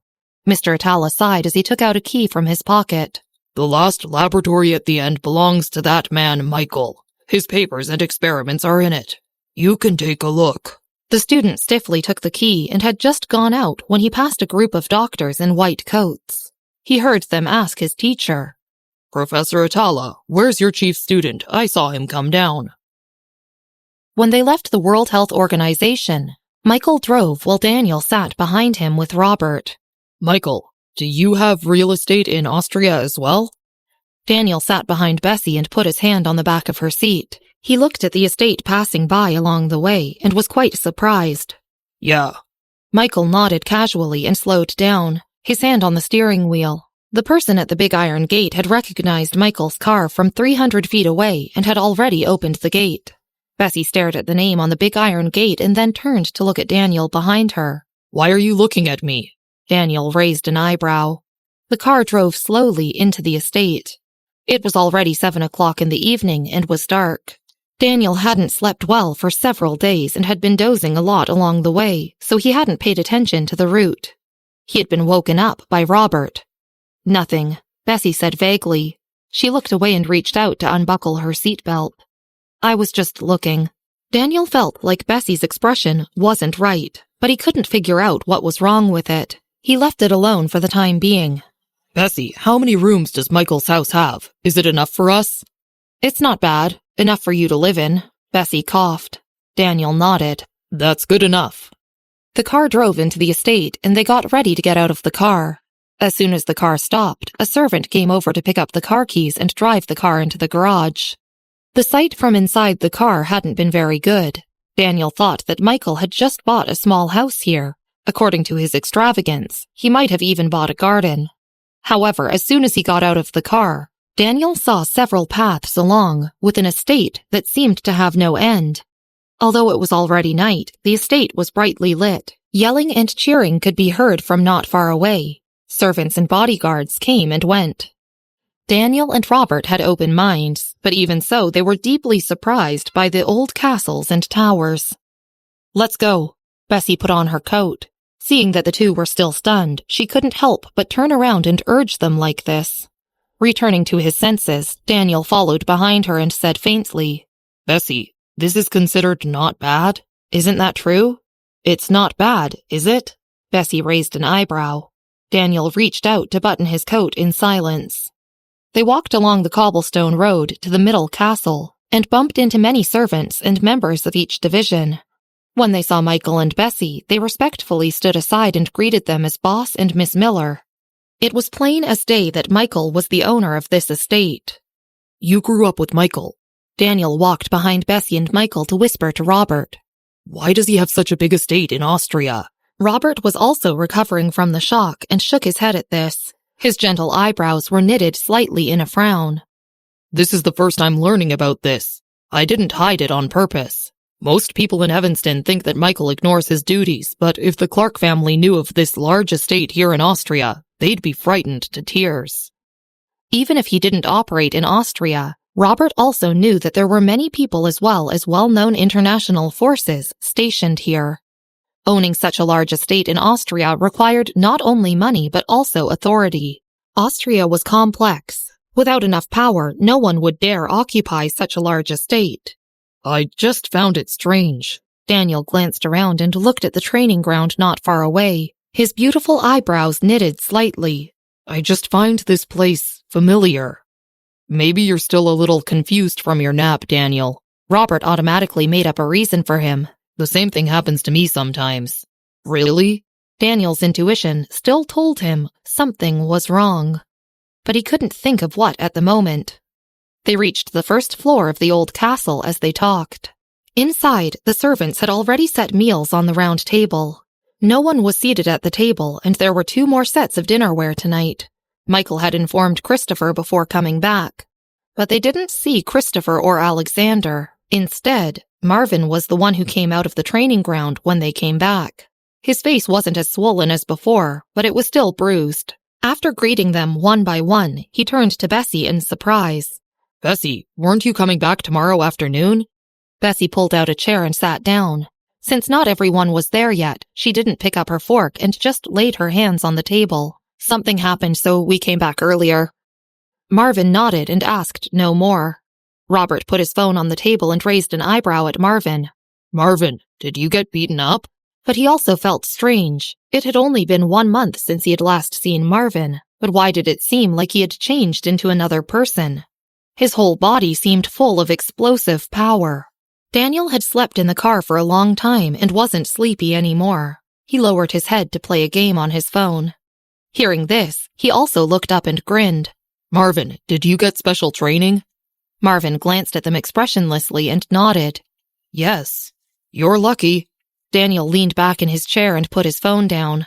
Do you know how much the professor's experimental medicines you took are worth? Marvin had long known that Bessy's medicines weren't simple. He quickly looked up when Daniel said this. He wanted to repay Bessy for the medicines. Ask Michael. Daniel smiled. Marvin turned to Michael. While pouring tea for Bessy, Michael sat down lazily without looking around. He seemed slightly put off and said clearly, The R&D investment and human resources added together and discounted by half amounts to $50 million. He put the teacup down and thought for a moment before adding, In M coins. The anti-aging biochemical enzymes they made were only semi-finished products, but people were already paying $100,000 to $200,000 per injection and were even fighting on the waiting list. Daniel had packaged the medicines developed by the world's top group of medical lunatics. Forget about the initial investment. If all these medicines were sold to wealthy people in need, the price could be even more exaggerated than the one Michael had estimated. Robert sat down next to Daniel and coughed several times. It was this expensive? Marvin was speechless. How would he be asked to repay this? He hadn't known what the price was. Bessy hadn't said anything about it. Episode 201. One of the big sponsors is here. Michael, the student's academic research on heart cloning was inspired by your previous thesis. Daniel thought for a moment before adding, The old man just asked him to read up on your records and get ready to clean the 12th floor.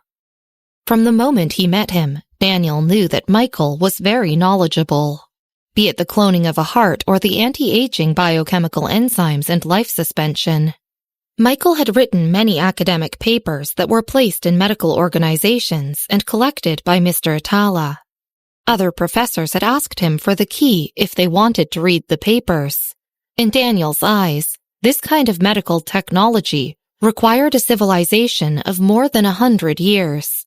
He didn't know how Michael had developed these thoughts, just like how he didn't know how Bessy had managed to give him an artificial intelligence robot 50 years more advanced than the current technology. Thus, he wasn't surprised that the two of them had come together. Michael nodded in low spirits and remained silent. Daniel wanted to say something, but a voice not far away interrupted him. Boss, the 2 rooms upstairs have been arranged. Christopher had just come down from the 2nd floor. He had finished helping arrange the rooms for Daniel and Robert.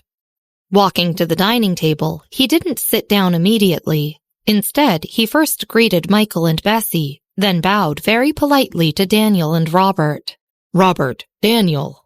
Robert was familiar with Christopher and nodded. Long time no see. Then he realized that Daniel was extremely quiet. Are you okay? Bessy held her chin in one hand and raised an eyebrow at him. Mr. Clark. Daniel was normally a calm person, but at this time, his beautiful face looked taken by surprise. He glanced at Christopher, then at Michael. What did you just call Michael? Everyone in the business knew that Daniel had a good relationship with the big diamond boss. But in fact, Daniel had never seen the diamond boss in person before. Christopher had always acted as the middleman between them. The last time he came to Austria was 1.5 years ago, and he hadn't stayed for more than 10 minutes. This must be why he thought the estate looked so familiar. Christopher glanced at Michael and repeated himself. Boss. He's the boss you're talking of? Daniel looked up and stared around the dining table. Except for Robert's confused expression, everyone else was calm. Bessy, you already knew this? Daniel glanced at Bessy. She picked up her fork and glanced at him before shaking her head and saying calmly, I only learned about it a month ago. Marvin stared at the usually calm Daniel and felt his originally tense expression relax. He felt comforted that he wasn't the only one. No, what's wrong? Robert looked up. Marvin sighed very deeply. He poured Daniel a glass of cold water and handed it to him, saying with experience, Dr. Brown, just get used to it. Robert propped his legs up and felt amused at Daniel's rare expression of surprise. He laughed calmly. What surprised you? Calm down. Looking down at Robert with a sneer, Daniel said, Weren't you always so curious about the identity of the 3 big sponsors behind me? Robert nodded. He was indeed very curious. Do you know who the stone reseller is? Daniel continued sneering. Robert was about to say that he wasn't a stone reseller, but a diamond dealer, and one of the world's top 3 super rich. Before his thoughts even aligned fully, an idea struck Robert's mind and he turned to stare at Michael. What? What the hell? Holding his fork, Michael glanced lazily at them and said calmly, Eat first. Robert and Daniel both wanted to smash the cup in their hands into his face. How could they possibly eat now? But they didn't dare to say anything about this out loud. Daniel downed the cup of water that Marvin handed him and felt a little eased. When everyone else at the table began to eat, he also picked up his fork. They finished their meal in half an hour. Robert had already put down his fork 10 minutes earlier, but still stayed seated, waiting for the others. Come to my study. Let's talk. Michael finished eating and picked up the tissue beside him to slowly wipe his hands. Glancing at each other, Robert and Daniel followed Michael to the study. Meanwhile, Bessy took the watering can and headed to the flower garden. Michael, what's going on? What are you doing? In the study room, Robert sat down on the sofa in a daze. It was like finding out a beggar who had asked for food since he was young was a prince. It was indeed unfathomable. The Clark and Soup families were both powerful in the capital, especially the Clark family. But even so, there was still a disparity between the Clark family and the internationally famous diamond gangster, at least financially. One was the overlord of the whole region, while the other was over just the city. They couldn't be compared. Christopher poured a cup of tea for Robert. It has been a long time. Too long to explain. Michael leaned against the pillows on the sofa and said lightly, I beat down the person in the mine, and they had no other choice. Robert was speechless. Sitting on the sofa, Daniel also heard this, and a flash of light flickered through his mind as he suddenly remembered something. I remember years ago when I was in the Middle East. He squinted while holding the cup. Daniel liked to travel to various places. He learned medicine from a young age and traveled around with a medicine box, trying to save the world at the age of 15. He had saved countless people, but particularly remembered saving a group of people by a mine. Michael heard this, chuckled and nodded. That's right. At that time, Michael had been much younger. He had taken a mission and broken into a foreign country, offending a lot of enemies along the way. Although he wouldn't have died without Daniel's help, since Daniel had helped to save him, he naturally had to return the favor. Wait, Michael, this... Robert took a sip of tea and barely managed to calm his nerves. Nobody from Evanston knows of this? Nobody else knows other than Christopher and the others. Michael raised his hand to look at his watch. It was already close to 9 p.m. His voice was gentle as he asked, Any other questions? Robert and Daniel naturally had a bunch of questions, but they couldn't ask them at this time, so they just shook their heads and went back to their room to digest this new information. Neither of them slept well that night. Their dark eye circles were deep when they woke up the next morning. Bessy seemed a little more excited than before and took the two of them around the estate the next morning. The people here are quite powerful. Robert glanced around at the people on the training ground and said, The people on the training ground were quick to throw punches and had plenty of strength. Even in Austria, only a few of them would be needed to defeat any opponents. Robert was a trainer and could naturally feel their strength. Laying on a woodpile, Daniel glanced over casually and wasn't very concerned. He had never trained systematically before and would lose in a fight with any trainer if he were to fight alone without using any underhand methods. Hence, he naturally couldn't see how powerful the people on the small training ground were. Bessy, what's that? He reached out and pointed to the boxing machine on the training ground.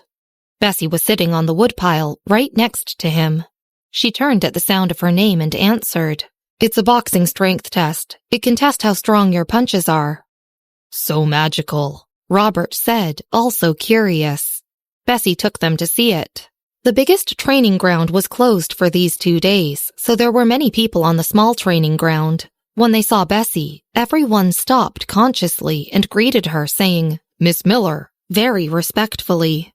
Daniel raised an eyebrow and smiled down at her. Bessy, you're quite popular here. It's okay. Bessy pulled up the hood on her down jacket and walked over to the boxing machine. It's here. At the detector, Corporal Lance had just punched it. 887. The people beside him cheered. Corporal Lance, did you break your record? 887 was a few points higher than Alexander's highest record. A month ago, Corporal Lance had only scored between 860 and 870. Corporal Lance squeezed his fingers excitedly. These past few days, he had consulted Bessy for pointers. Although he hadn't improved as fast as Marvin, he was still extremely satisfied. Miss Miller, do you want to use the boxing machine? Episode 202. Drama at the Assessment. Strength Ranking. Sergeant Baldwin had come to watch the show, and the corners of his mouth also twitched. Daniel glanced at Bessy. Bessy, what's with your expression? Bessy reached out to pull on her coat and coughed. Nothing, it's nothing. At this time, Robert exhausted all of his strength and hit the testing instrument with one punch. Look closely, I probably scored around 940. Robert put his hand on the machine and leaned sideways. He glanced at Bessy and Daniel, standing in a charming posture. However, he froze before he finished speaking. The third line of numbers on the testing instrument had changed. It changed from 956 to 659. With the score of 1,321 on the top two lines and 900 plus on the bottom two, the score of 659 looked extremely pitiful against them. Robert stared at the testing equipment in disbelief. Then he turned to stare at Marvin. He felt like the machine was broken. He took another step back and punched against it hard. 642. Robert was speechless. Is it broken? Robert stared blankly at Marvin, trying to retrieve his pride. Patting Robert on the shoulder, Marvin said with experience, It's okay, Robert. I only scored 652 when I tried for the first time. The people here aren't ordinary. You just have to get used to it. Robert wasn't comforted at all. He thought about what he had just saw on the training ground. They had all scored around 800 and Corporal Lance had even scored 887. After seeing Marvin's score of 950, he thought that 800 was just an ordinary score. But who knew that he couldn't even score 700? Robert stared at the score of 1,321 on the top row and felt even more depressed. Leaning over to Bessy, Daniel couldn't help but chuckle. Bessy, you had the good foresight to bring him here to test. If the group of people in the gym witnessed this, how embarrassing would it have been? He would surely have pretended not to know Robert. Bessy put her hands in her pockets and smiled, looking very modestly at Daniel. You flatter me. Robert was speechless. He turned to look at Daniel and wiped his face. Do you still have more medicine? If the doctors of the medical organization knew that their medicine was so heavily used without being fully researched yet, they might cry. The rest of the day passed by uneventfully as Bessy led them around the estate. The next day, the grand assessment of the estate started. From early in the morning, the estate had a lively atmosphere. People came and went like it was a party. Daniel and Robert's rooms were upstairs next to Bessy's. The old castle was very large. The passageway on the second floor was 60 feet long and had 7 rooms in total. After accommodating these 2 people, there were still 3 more rooms left. It was more than enough. At 7 in the morning, Marvin knocked on Bessy's door to get the potted flower from her room.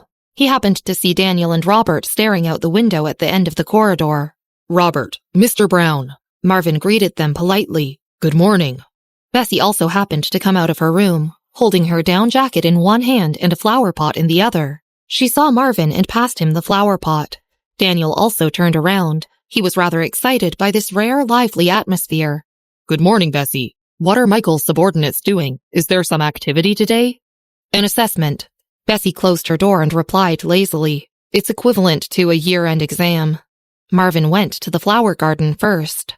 The other 3 of them went slowly to the first floor for breakfast. On the first floor, they bumped into Christopher and Michael, who had just come out of the study room on the 3rd floor. Christopher held a large stack of documents in his hands, which was probably the material for the assessment today. Michael, what's with your estate's assessment? Daniel sat down in a chair and asked with interest while taking a piece of toast and a glass of milk. Michael had taken a cup of coffee instead of milk and was talking to Bessy when he heard Daniel's question. He turned and raised a lazy eyebrow. Go and take a look yourself. Daniel was speechless. Christopher put down his fork and explained it to him. Daniel understood it slightly better now. Bessy didn't have much appetite in the morning and just bit her straw. After hearing Christopher's explanation, she glanced at Michael and asked, puzzled, Does it take 4 days? That was a long time. After finishing his breakfast, Michael picked up his coffee cup slowly and explained patiently to her. It's because of the large number of people. There are a total of 400 people, including each leader and the ordinary members of each division. They all have to go through the 1 versus 1 competition, as well as the assessments on various aspects. The computer assessment of the intelligence division is one of them. Daniel was speechless as he listened to him explain to Bessy. This damn differential treatment. For the past 2 days, Alexander had been busily working on Bessy's 3-segment code in the intelligence division. He basically ate and slept there like everyone else and didn't go back to his room. He had managed to achieve significant breakthroughs in the past 2 days. Other people from the other divisions had been working hard on the training ground recently. Only the computer-addicted people in the intelligence division were fighting to their deaths with the 3-segment code.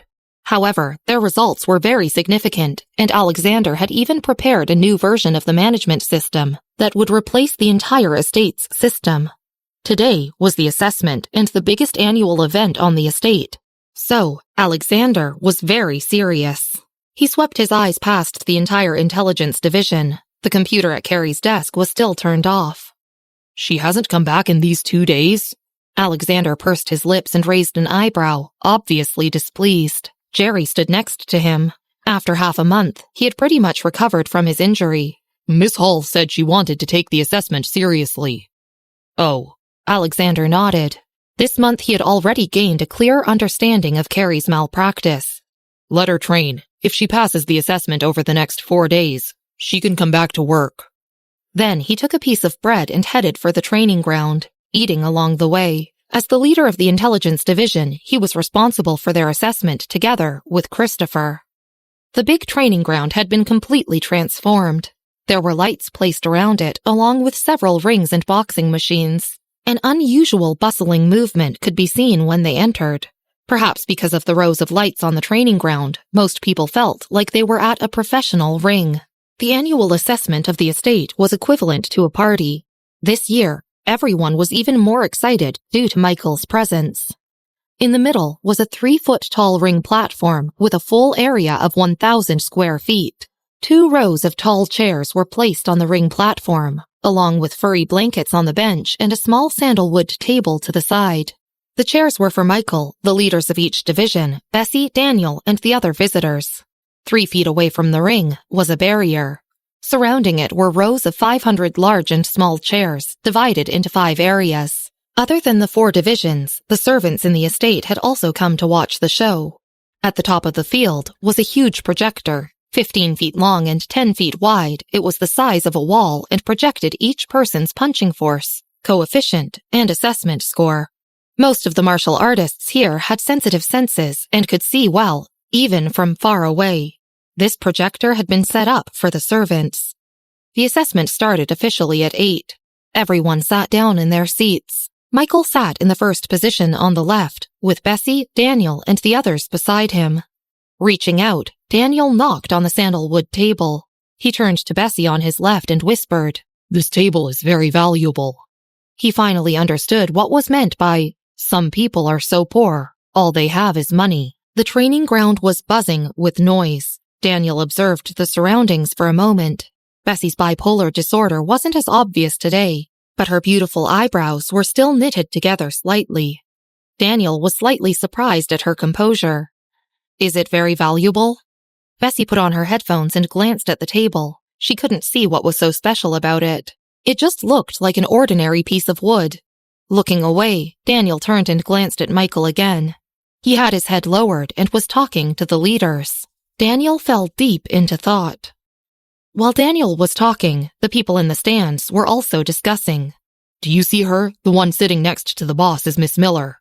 "Oh, she's Miss Miller." Bessy had a good reputation on the estate. Although Christopher had sent her picture to everyone to prevent anyone from bumping into her, most people had only heard of her name, and few had seen her in person. So this was the first time most of them were seeing her. Hence, most of them discussed her as much as they discussed Michael. Christopher was wearing a formal suit today. As the manager of the estate, he naturally hosted the opening. "This year's rules are the same as the previous years. First will be the newcomer assessment, then the challenge." Cheers erupted around the ring. Michael's business was getting bigger, and the estate wanted to recruit 30 newcomers in each division this year. Christopher held a list in his hand. This list ranked from top to bottom the overall strength of all the newcomers. The first place was Carrie, who originally wasn't even going to be required to be evaluated. "The first challenger, Carrie of the Intelligence Division." Christopher put the list away and glanced at the Intelligence Division's section. Carrie's reputation had expanded over the past month. Hence, the crowd exclaimed when they heard her name. "That's her? Mr. Clark's protege? Is she going to be assessed as well?" Her assessment should be easy, right? Sitting in the first row next to Jerry, she finally felt relieved when she heard voices discussing her like that. She stood up and walked directly from the side of the stairs to the edge of the ring. Her angular chin lifted slightly. She had tied up her curly blonde hair. Walking to the center of the ring, she felt the eyes of the audience gathered on her. "Mr. Clark." She smiled and bowed. She glanced at the people sitting on either side of the ring out of the corners of her eyes. Michael seemed to be watching, while Bessy was playing games. Daniel was talking to Robert, and only a few leaders were looking at her. Squeezing her hands into tight fists, her face still looked cold, but she was sneering inside. Christopher took a step back and looked at the huge screen behind the ring. At this time, 421 names appeared on it. Carrie, these are all the names of the participants in the assessment. Choose one of them as your opponent today. Please choose with careful consideration. Christopher pointed to the screen. The screen was large enough to mark the serial number from the first person's name to the last person's name. 1. Christopher. 2. Sergeant Wilder. 3. Alexander. 4. Carrie looked through the list one by one. After coming to the estate for so long, she knew that Christopher had hit the previous record of 910. Sergeant Wilder was the first person under him. Carrie also knew of Alexander's strength. As the leader of the intelligence division, he was certainly not weak. She also knew that the list was probably ranked according to strength. She thought that Bessy would be within the 100th place since she was so respected, but after looking through for a long time, she had yet to see Bessy's name, even within the 200th place. 2 minutes later, Christopher couldn't help but ask, Carrie, have you decided? Just report the serial number. Just when Carrie was starting to feel like Bessy wasn't on the list, she finally found her name. 421. Bessy. Seeing this, Carrie suddenly laughed.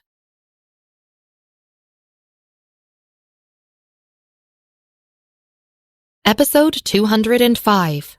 Hacked. Carrie wallows in defeat.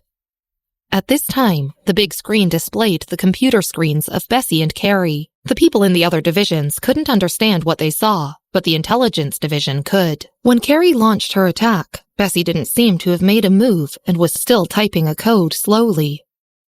Jerry, why hasn't Miss Miller moved? The young man sitting next to Jerry saw that the code written by Carrie had begun to invade Bessy's computer, and was slightly puzzled. Jerry couldn't understand it either. Logically, this shouldn't be the case. Perhaps Miss Miller is only good at programming and has never learned to hack. We'll have to wait and see. If it had been any other hackers, the people in the stands would have felt extremely bored. But this was Bessy and Carrie. In particular, Bessy's skills defied the natural order. Others were willing to watch her in the ring all day, especially if she was competing against Carrie. They listened to the explanation from the intelligence division and were excited instead of disappointed. Really? Is Miss Miller going to lose? That's great. Finally, they found her a little more human. Miss Miller is so nice to give someone an out. Yeah, she didn't embarrass her. It wasn't only these audience members. Carrie herself also felt like she was going to succeed. She looked at the beating line of code in front of her and saw that the virus had successfully invaded Bessy's computer. Her cold and blank face finally eased as she heaved a sigh of relief. She invaded the firewall of Bessy's computer port and pressed enter, a smile forming on her face. But a familiar scene suddenly appeared. Her originally winning code and the port suddenly fell into darkness. It was a very familiar scene. If Carrie had been capable of remaining sensible at this time, she would recall that when she first entered the estate and tried to check Bessy's and Michael's computers, she had encountered the same thing. But she was too focused on the matter at hand. Typing a string of codes, she tried to save her computer. But her screen was still black. The indicator light was lit, but the screen was still black. She had been hacked. Carrie's hands loosened and she felt her hands and feet turn cold. Her mind was blank, and she could only look up stiffly at Bessy. She might have grudgingly accepted losing to Bessy in terms of strength. She thought that Bessy had been specially trained, so why would she compare her weakness with her strength?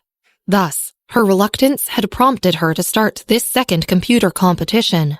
She had felt so sure that this time, Bessy would lose to her. But now, she stared at the black screen of the computer. Her proud and aloof expression slowly cracked. In the stands, the people that were saying, Miss Miller is going to lose, suddenly quieted. Someone whispered to a member of the intelligence division. Is Miss Hall a member of the Hacker Alliance? They were starting to doubt her abilities. Other than Mr. Clark, Miss Hall is the best person in the intelligence division? Someone looked at the intelligence division with eyes that said, Brothers, you are all so weak. What a joke! Everyone in the intelligence division was speechless. Yes, Carrie looked soulless and was secretly weeping in defeat. Alexander wiped his face and stared at Carrie. The originally arrogant and proud woman was now looking like a rag standing in the middle of the ring. She was probably second-guessing her life. Once again, it was indeed wise of Christopher to put Bessy's name last. Undoubtedly, Miss Miller has won the match. Alexander announced the result and turned around, returning the mess to Christopher to handle. Christopher adjusted his clothes and walked to the middle of the stage. He glanced at Bessy. She rolled up her sleeves and walked back to her seat, a little reluctantly. Christopher finally heaved a sigh of relief. Bessy almost reached her seat when she paused. Christopher held his breath and stared intently at her. She turned around and beamed at the people in the stands. I welcome anyone who wants to challenge me. Christopher was speechless. He directly ignored her words and pretended not to hear them. Picking up the name list, he began the assessment of the second newcomer this year. Second competitor, Lawrence, from the Law Enforcement Division. Bessy glanced regretfully at Christopher and walked back to her seat. A tall young man came on stage. He had brown hair and only wore a shirt despite the cold weather. His voice was deep when he spoke. The assessment of freshmen was also ranked according to strength. Carrie ranked first because of her abilities, super hacking skills, and because of Alexander. The second place had ranked only due to his strength. He wanted to enter the law enforcement division and was genuinely capable. The moment he got on stage, he stared directly at Bessy and said without waiting for Christopher to ask, I want to challenge 421. Christopher reached out to massage his temple. He glanced at Bessy behind him. She was supporting her chin with one hand, her black down jacket making her face look snowy white. Her expression was excited and eager to try. Miss Miller, can I please trouble you to come and test your boxing strength? Christopher ignored Lawrence and just asked Bessy respectfully. Oh, okay. Bessy nodded reluctantly and seemed regretful again. Let Bessy test her boxing strength? What did this mean? Neither Lawrence nor the people in the stands understood why Christopher asked her to test her strength. Some discussed in whispers and began guessing how much her boxing strength would be. I think it might be 890. One person whispered. Isn't that the same as Mr. Clark's? Another person narrowed his eyes and thought 890 seemed a little too high. 870 was a hurdle for the whole estate, and only a few leaders could exceed this score. It was even harder to increase their boxing strength at that stage. 890 was already the highest score that these people could think of. Carrie scored 769 and was still so badly defeated. Bessy should score at least 870. A short-haired man analyzed. Any score above 800 was of a different world. Carrie had suffered such a crushing defeat despite a score of 769, so Bessy must have at least 100 points more than her. Only a few pros of the law enforcement division could manage to reach 870 points. But with the crack on the ring, could it be over 1,000? Someone asked weakly. After all, even Mr. Clark didn't manage to do that to the ring. The others remained silent. It wasn't impossible, but a score of 1,000 points was simply too terrifying to contemplate. I think 900 sounds most likely. These people were divided into two groups. One group believed Bessy would score 900, the other 1,000. While talking, their attention was focused on Bessy. In the grand stand, the leaders and Robert were all speculating. Sergeant Wilder glanced at Alexander and whispered, Mr. Clark, has Miss Miller tested her punching strength before? Has it reached 900? Christopher had selected Sergeant Wilder to follow Bessy when she and Michael first came to Austria. However, Sergeant Wilder had directly refused it at the time on the grounds of training for the challenge. After hearing that he would be playing with a little girl, he refused to accept it. But there had been too many rumors about her in the estate this month, and he had just verified her strength with his own eyes. Alexander grinned and chuckled at him. You will see. Not much movement was required for the boxing test. Without taking off her down jacket, Bessy walked down and stopped at the boxing machine. Without pausing, she punched it. Everyone there was paying attention to the numbers on the big screen. Within a few seconds, the 769 score left by Carrie fluctuated a little and was replaced by a new score.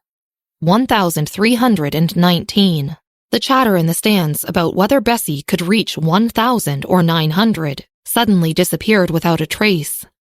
At this time, there were about 600 people in the large training ground, including the servants.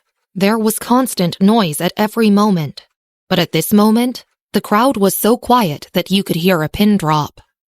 On stage, only the whooshing sound of the wind could be heard. Christopher already knew that the record of 1,321 was Bessy's, but even so, it wasn't the same as witnessing her strength firsthand. However, his acceptance level was much stronger than others. After a minute of shock, Christopher glanced blankly at Lawrence. Prospective student Lawrence, do you want to continue competing with number 421? Bessy also smiled and turned to beam at Lawrence with a pair of beautiful eyes. Lawrence was speechless. He quickly withdrew his gaze from Bessy and stuttered. Mr. Clark, I've decided I want to challenge 39. He finally understood why Christopher had made Bessy test her boxing strength. In the beginning, Lawrence had chosen Bessy out of curiosity and ambition, as Christopher had predicted. But Bessy had scored a punching strength of 1,319, which was 400 to 500 points more than his. Even 10 Lawrences weren't enough for her abuse. Lawrence was very clear about where he stood. He had finally come to the actual combat assessment after several interviews. Entering the other side of the estate after so much difficulty? How could he possibly deny himself this once-in-a-lifetime opportunity and court his death? Bessy was speechless. Christopher turned away and directly asked Lawrence to perform his boxing test and start the assessment. If he let Bessy fight even a few more people, he was afraid the entire ring couldn't be used anymore. Bessy nodded. Fine. Nobody wanted to challenge her, so she simply returned to her seat. Robert, Sergeant Wilder, and Sergeant Guzman all stared intently at her. 1,319. Everyone remembered the highest record of the estate's boxing test a month ago. 1,321. At that time, they had all thought it was Michael's score. It was a well-known fact that their boss was very strong.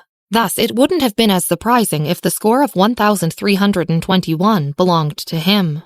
But now, Bessy had just scored 1,319, which was only 2 points away from 1,321. She had made it seem so effortless and wasn't even panting or flushing at the exertion. Nobody knew if that was her full strength. But 1,319? This was God level in their eyes. An evildoer on the same level as Michael. They might never be able to break through a score of 1,000 in their lifetime. As for 1,319, they could only look up at it, hopefully. When the leaders thought of this, they all turned to look at Sergeant Wilder. After all, he had personally rejected Christopher's assignment to follow Bessy. His chest was almost bursting with rage at being stared at. What are you looking at? Other than Sergeant Baldwin, didn't you all refuse it as well? He couldn't take the fall alone. If necessary, they would all experience the heartache together. The others were speechless.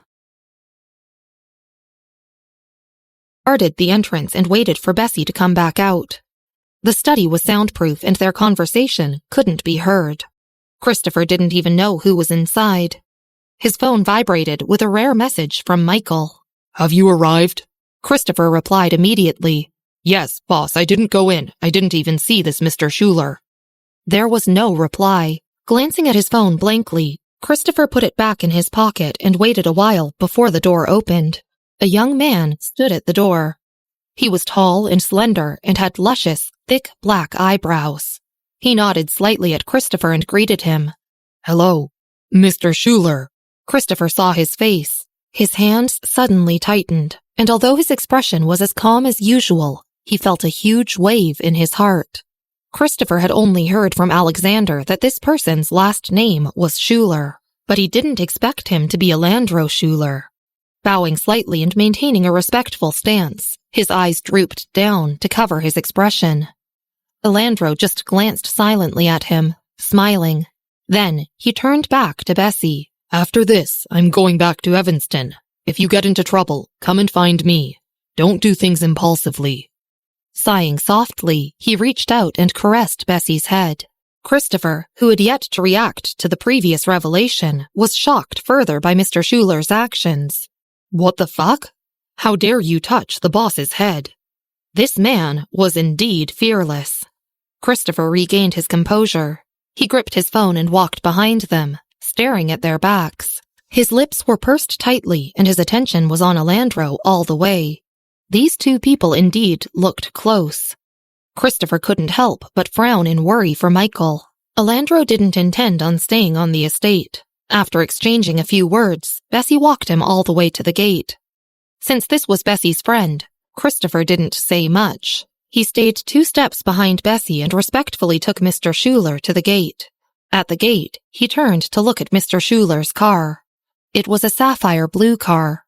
The model was sleek and clean, but he didn't see the slightest bit of a symbol or other patterns on the car. There wasn't a flag either. Withdrawing his gaze from the car calmly, he saw that Alandro had paused with his car keys in his hand. He looked like a celestial being, but his face was cold and icy. He stared at Christopher and asked in a clear voice, "Have you seen me before?" "No." Christopher smiled gracefully, not revealing his true feelings. Alandro stopped looking at Christopher and asked nothing further. He whispered a few words to Bessy again before opening his car door. Once the car drove away, Christopher turned to look at Bessy. He regarded her a lot more solemnly. He stepped forward and asked seriously, "Miss Miller, you've probably known that friend for many years, right? Are you very close?" Bessy was wearing a down jacket with her hand in her pocket. Hearing this, she raised an eyebrow and patiently answered, "About 10 years, or maybe longer. He's the heir of the World Poker Tour." "World Poker Tour?" Christopher frowned. He didn't know what else to say. Bessy continued walking to the training ground. "Why? Who did you think he was?" "No one." Christopher shook his head and paused. He didn't advise Bessy to watch out for this person, but simply asked, "Miss Miller, do you know the situation in Austria?" They were almost to the training ground.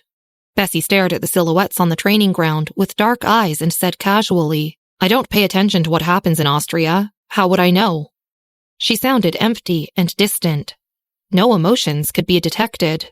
The two of them entered the big training ground, and a few people at the gambling table beckoned towards Bessy. Miss Miller, over here." Bessy glanced at Christopher. She originally wanted to ask for a cigarette, but she kept quiet after thinking for a while. She took out a lollipop from her pocket. Tearing it open, she lazily waved to the group of people. "I'm coming." She turned to nod at Christopher before going over to host the game. Seeing that she had returned to play, Christopher swallowed back his words of explanation. He went back to report to Michael. Michael hadn't replied after finding out that Christopher didn't enter the study. Christopher glanced at Michael, who was looking at the ring attentively. Then, he walked in front of Michael to give his report. "Boss, Miss Miller's friend has left." He bowed respectfully. Michael nodded, seemingly unconcerned. His eyes were still fixated on the ring. He held a white porcelain cup of tea in his hand. Glancing at him, Christopher continued, "That Mr. Schuyler is about 25 or 26 years old. He's slightly older than you, but he has known Miss Miller for about 10 years. Michael's hand paused. Christopher added, "They're very close. Mr. Schuyler even caressed Miss Miller's head." After saying this, Christopher glanced down at the cup in Michael's hand. There were a few extra cracks in it. Turning, he instructed a servant, "Go and get a new cup for the boss." The servant took Michael's cup and left. After the servant left, Christopher turned serious and lowered his voice. "Boss, Mr. Schuyler's first name is Alandro." Hearing this, Michael's eyebrows knitted together in a frown and his eyes turned cold. "Alandro?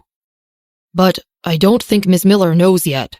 I also just found out that Alandro is still the heir of the World Poker Tour. Miss Miller is probably a key figure in all of this. It seems that the poppy flower mark on Jeffrey isn't so difficult to understand anymore, since Alandro is from the World Poker Tour." Christopher shook his head. The World Poker Tour only dealt with business domestically and had almost no business in Austria. Indeed, nobody would connect the World Poker Tour to Austria. "There are too many uncertainties surrounding that Alandro, and he's also very evil. I heard from Terry that the Moss family doesn't dare to offend him either. I'm a little worried about Miss Miller's safety. She seems especially trusting of Alandro. Christopher glanced at the ring. It was Sergeant Baldwin's turn to compete. Sergeant Baldwin himself was surprised to tie in his challenge with Corporal Lance. The servant handed Michael the new cup of tea. Christopher coughed. But of course, with you around, boss, even 10 Alandros are of no concern. He pursed his lips again. Boss, do you want to? Michael smiled. Notify Terry. The year-end assessment was finally over. The first day had been focused on Bessy. The second day had been focused on the gambling den. On the third day, the focus had been on Marvin and Sergeant Baldwin. Corporal Lance, who had managed to ride on Bessy's coattails, had also been heavily discussed. Corporal Lance originally scored around 860, but now his score had risen to 888. He had directly challenged Alexander and managed to tie with him. Sergeant Baldwin had then challenged Corporal Lance and risen to the challenge. Except for a few division leaders and Sergeant Baldwin, no one else on the estate knew Marvin. Sergeant Baldwin had just entered the estate in the previous year's assessment.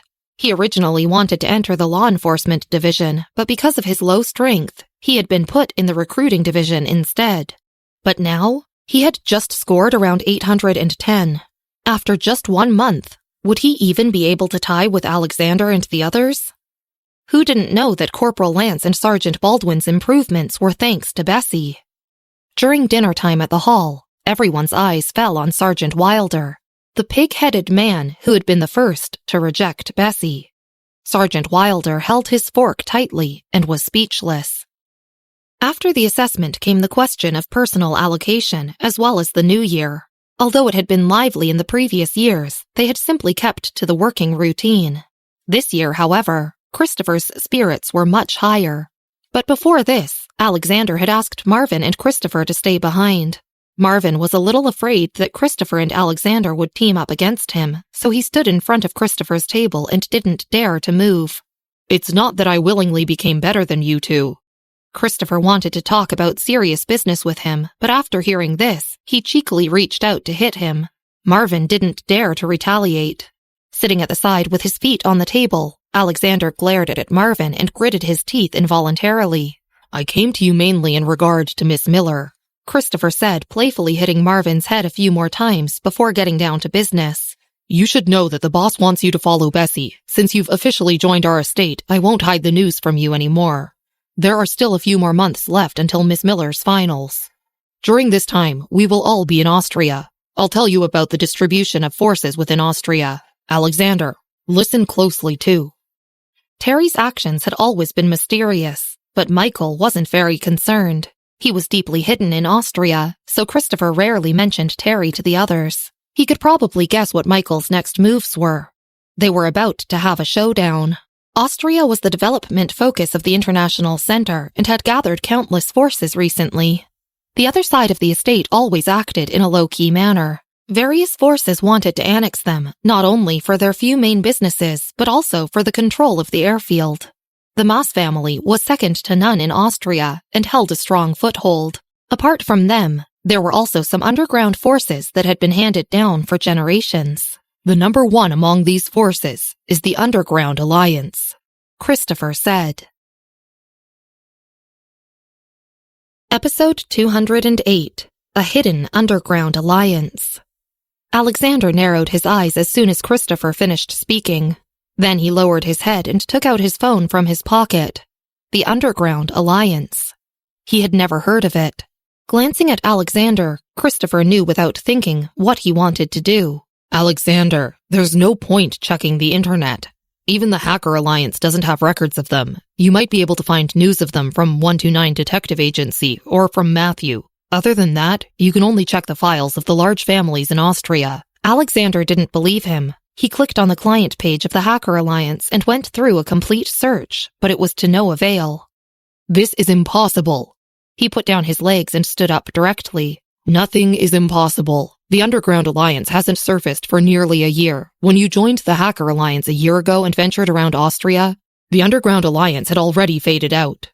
Christopher explained lightly. Terry said before, the news of the Underground Alliance won't be circulated on the internet. We have some business with the Underground Alliance, but we're not very consistent with it. Marvin couldn't understand what they were talking about. He didn't interrupt them and just stood at the side, turning his head to stare at each of them in turn. Christopher wouldn't joke about such matters, and it wasn't that Alexander didn't believe him. He just found it hard to accept. After a moment of silence, Christopher continued explaining.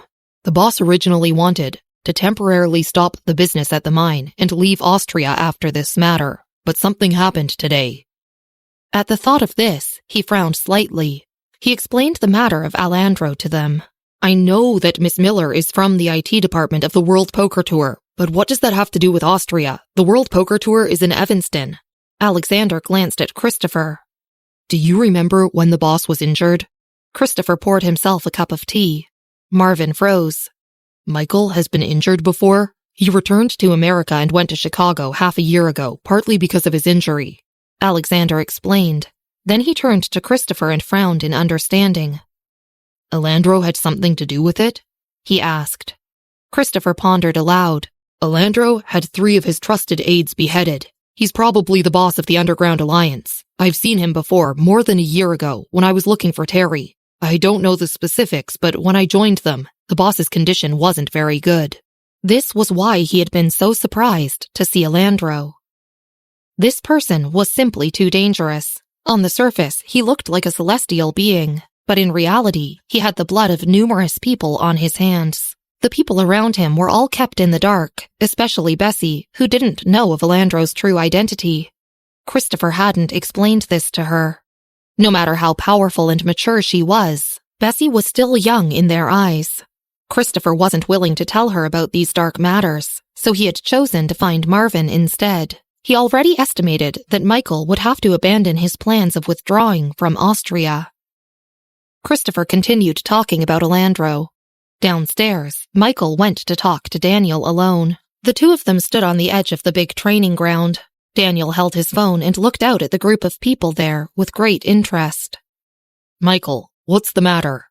It was windy outside, so Daniel wore a coat and had his hands tucked inside it for warmth. Michael took out a cigarette and sandwiched it between his fingers. He narrowed his eyes slightly. The old man told me before that you had ransacked all of his experimental drugs more than a year ago as well. Daniel froze. He didn't dare to look at Michael and just said vaguely, Really? I don't remember. Daniel, how many millions do you owe me? Michael lowered his head and turned on the lighter. A burst of blue fire came out of it. His voice sounded casual. Daniel was speechless. I want to ask you something, Daniel said. He turned and stared at Michael seriously. What is your intention towards Bessy? It was getting dark outside. Michael bit on the cigarette, and the cigarette butt shone with a clear light. Hearing this, he smiled casually, his lazy eyes soaking in the night scene. What do you think? His words were careless, but according to Daniel's understanding of him, this was almost like a promise. Nodding, Daniel remained silent for a long time before saying, A year and a half ago, I suddenly received an emergency call from her. You know she's a hacker. When she contacted me at the time, she used encrypted code words. By the time I found her at the address she gave me, she was already at death's door. Michael propped his hand on the woodpile and waited for Daniel to continue. Daniel put his phone back in his pocket and fell into deep thought. Bessy's mental state had been in shambles more than 3 years ago. Daniel only found out from Bertha that at the time, Bessy's friend had stayed in the mental hospital for a year. From then on, Daniel only received bits of news about her.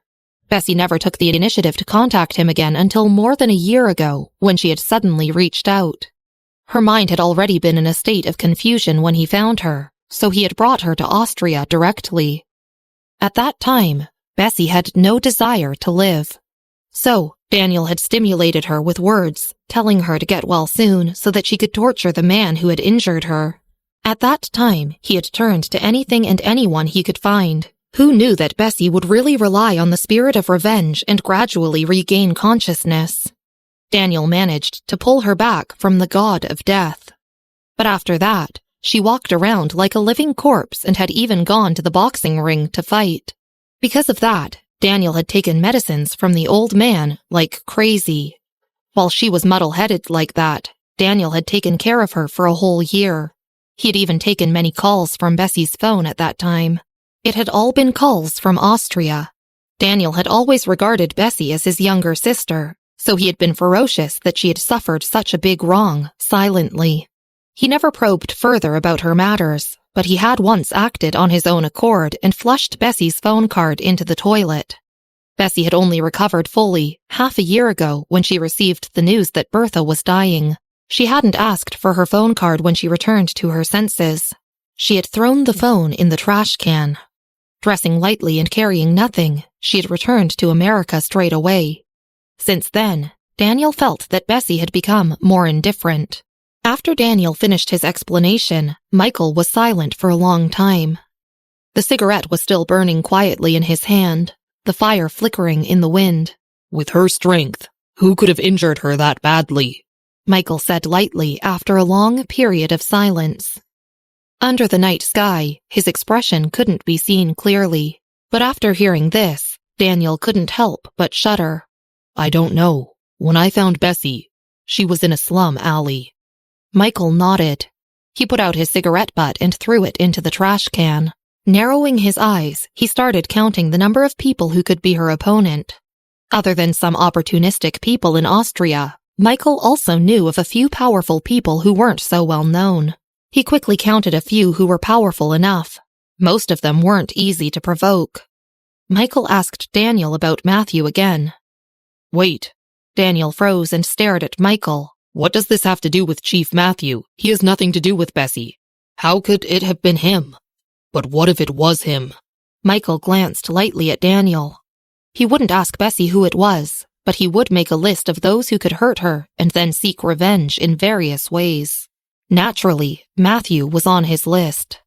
Michael would rather kill 100 people by mistake than miss getting revenge on the one person who had hurt Bessy. He glanced at Daniel again and asked, Do you think it's okay that he gets away with it? Daniel was wondering if he had ever offended Michael in any way. After wrapping up their conversation, Michael returned to his study. On the way, he took out his phone and called Terry. At this time, Bessy was in the study having a video call with Mary, Scarlett, Paul, and the others. Mary was outside and had fireworks behind her. Bessy, aren't you coming back when school reopens? Paul looked weak when he heard that Bessy would only come back for the college entrance examination. English class misses you terribly. Mr. Scott as well. Bessy put down her phone on the table and leaned it against a pen holder. She was practicing while talking to them. Hearing this, she couldn't help but raise an eyebrow. Are you sure that they miss me? Paul was speechless. She was right. After Bessy's departure, the teachers seemed to have heaved a sigh of relief, especially Mr. Scott, who seemed much more refreshed. Paul almost collapsed at the mention of this, but Scarlett chuckled instead. It's okay, it's just a few months. It'll pass by in the blink of an eye. How can you act like it will be so easy? Mary looked sad. I heard that the second semester of 9th grade is hell. Scarlett propped her chin on her hand and smiled. She said in a soft voice, I can tell you've never seen hell before. Bessy was about to say something when a black dialogue box popped up at the top of the video. She narrowed her eyes. Then she reached out quietly. You guys can keep talking. I still have some matters to attend to, so I'll hang up first. She glanced at the study door. No one was there. She walked over to the window and took out her headphones. The message was from Matthew. Bessy put on the headphones while turning on the voice changer. This was the headset she had always used while conversing with Jared. But later on, after she exposed herself to Jared and the others, she stopped using the voice changer. The mechanical tones of every voice changer on the market were all equally emotionless. Matthew had always been direct. He immediately asked, in a slightly thick voice, Have you thought about what I said last time? There's no need to. Bessy drew the curtains and stared out the window. Matthew paused for a while. You won't suffer from joining us. Once you do, you can live lawlessly in the whole world, including Austria. I'm already doing that without you guys. It's not like you can catch me, Bessy said lightly. The sound of the machine was mixed with an electric current, hurting Matthew's ears. She was rather self-righteous. But Matthew had no way to refute her. What else do you want? Bessy looked down. It wasn't as dark outside as she had expected. The overhead lights were turned on and a group of people was walking around. Help me keep an eye on the headquarters. Matthew frowned. Someone just touched our system. Bessy raised an eyebrow. There's someone who dares to attack your headquarters? Were they in a hurry to give Matthew proof of their crime? Outside, the sound of footsteps neared. Bessy guessed that Michael and the others had come back, so she hung up the call. Episode 209. Matthew Strikes. At the same time, Matthew was sitting at his office desk. He looked about 30 years old and had deep eye sockets. He had a beard circling his chin, defined features, and a pair of very brown eyes. This wasn't the first time he had been hung up on. He wasn't surprised. Over the past 2 years, the outside world was still guessing who the mysterious and powerful hacker behind Matthew was. Some guessed it was B, but the hacker's appearance was short-lived and lacked any follow-up, so this matter simply became a mystery. Matthew had also kept silent.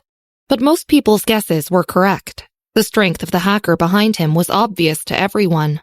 All the other hackers were traceable, and only B remained hidden. Even Daniel had asked Matthew about this before, but he had refused to answer.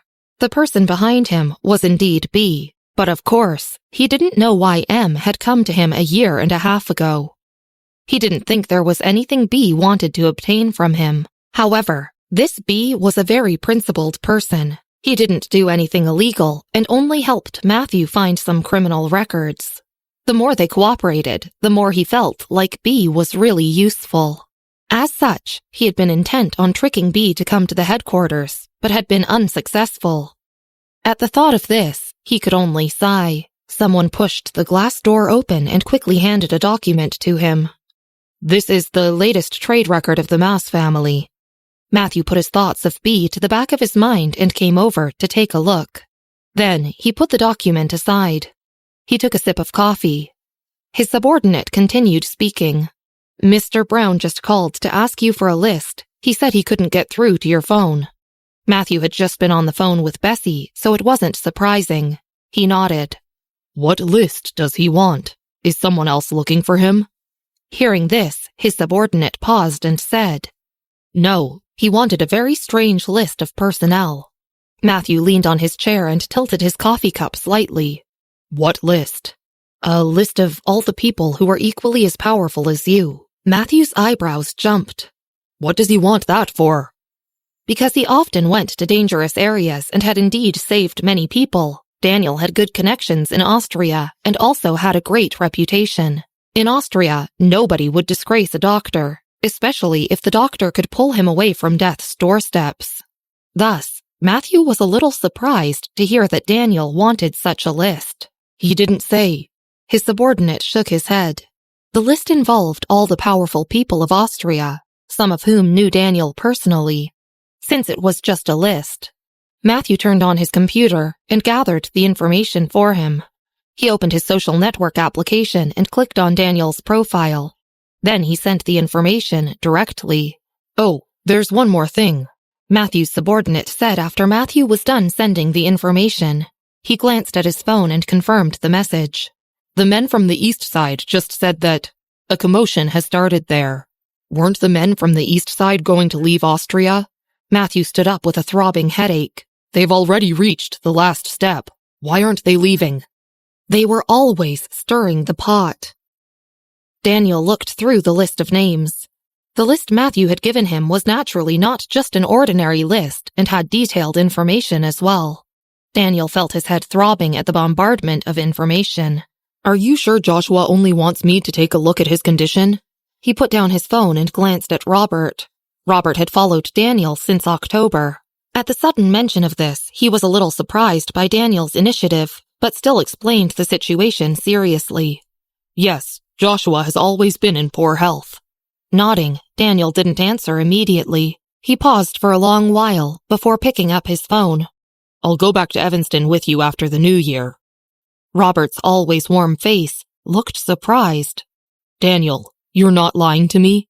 Daniel leaned on the sofa and inquired seriously. How powerful is your family in Evanston? There are many people there who want to catch me, especially those from the Research Institute. Don't worry, other than Michael, nobody else can touch our family. Robert put down his teacup and chuckled. Holding his chin in one hand and frowning at Robert, Daniel reluctantly nodded after a long pause. Okay then. Austria might be too chaotic in the following year. He looked down at the list on his phone again. A collision of bad forces would change the pattern of Austria. Although he liked to run to war-torn places, he knew his strength too well. There were too many big bosses in Austria, and he didn't want to get mixed in with their whirlpool. After the new year, Daniel followed Robert to Evanston. At Austria's main airfield, Bessy watched as Daniel's plane took off and then turned to look at Michael. I might stay here. Do you have a separate studio here? When she had come here with the men from the recruiting division previously, she had already noticed that the overall technology level here was much higher than that of the estate.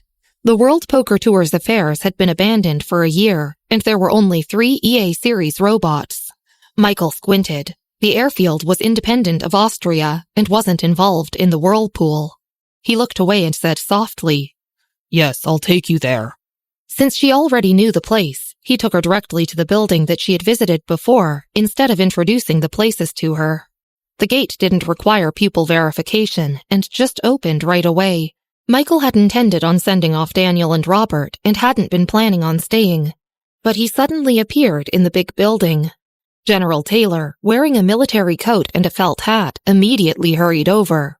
Sir. The scar on his brow bone moved a little with his expression, making him look intimidating.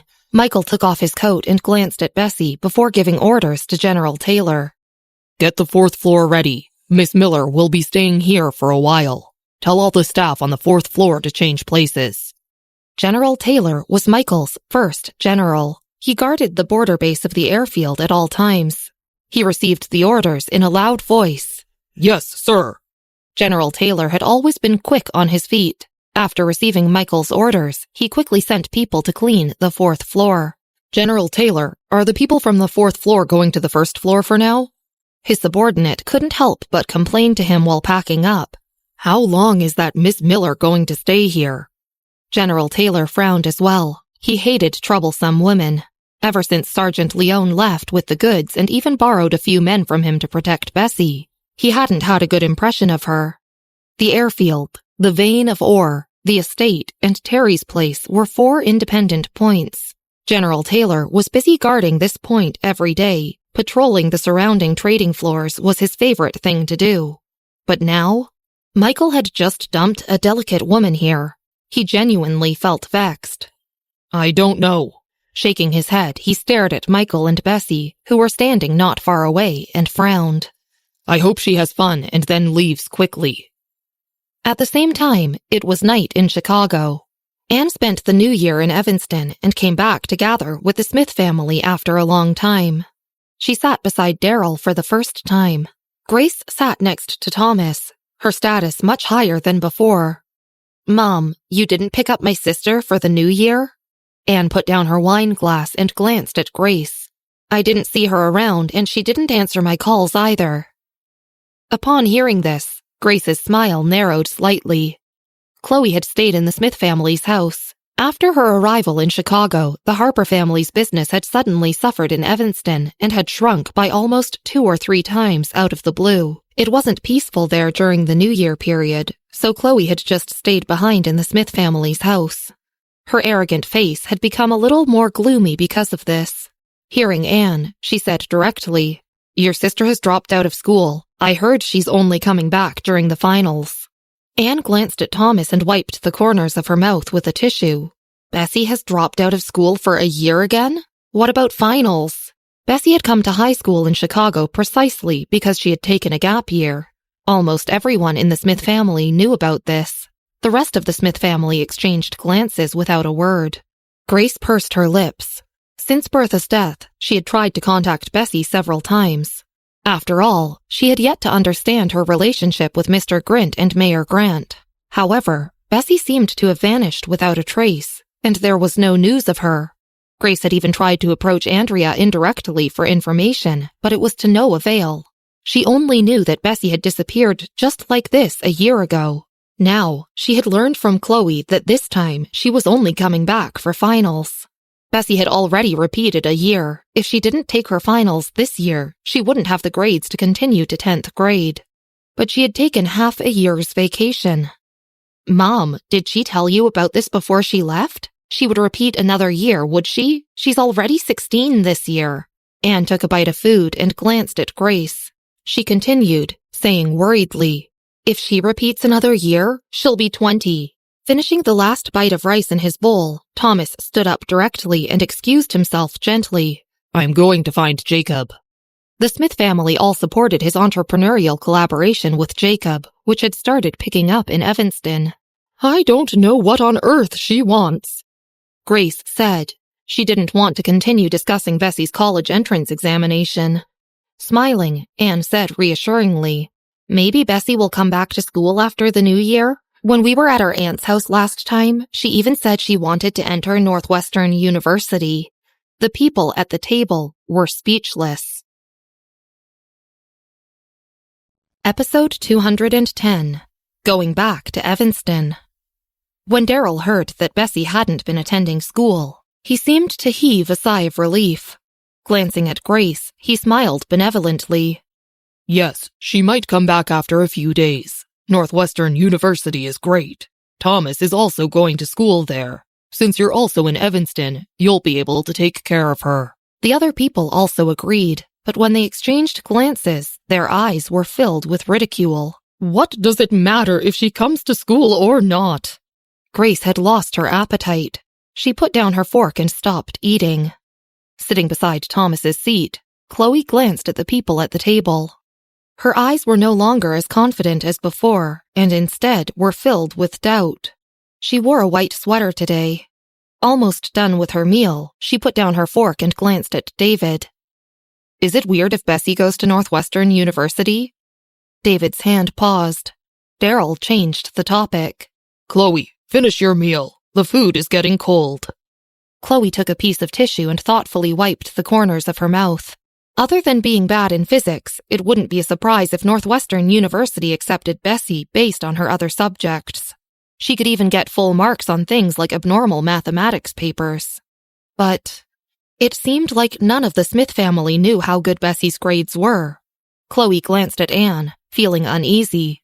In the past, she had always been put in the center of attention in the Smith family, but ever since that incident, her favor with both David and Darryl had been lost.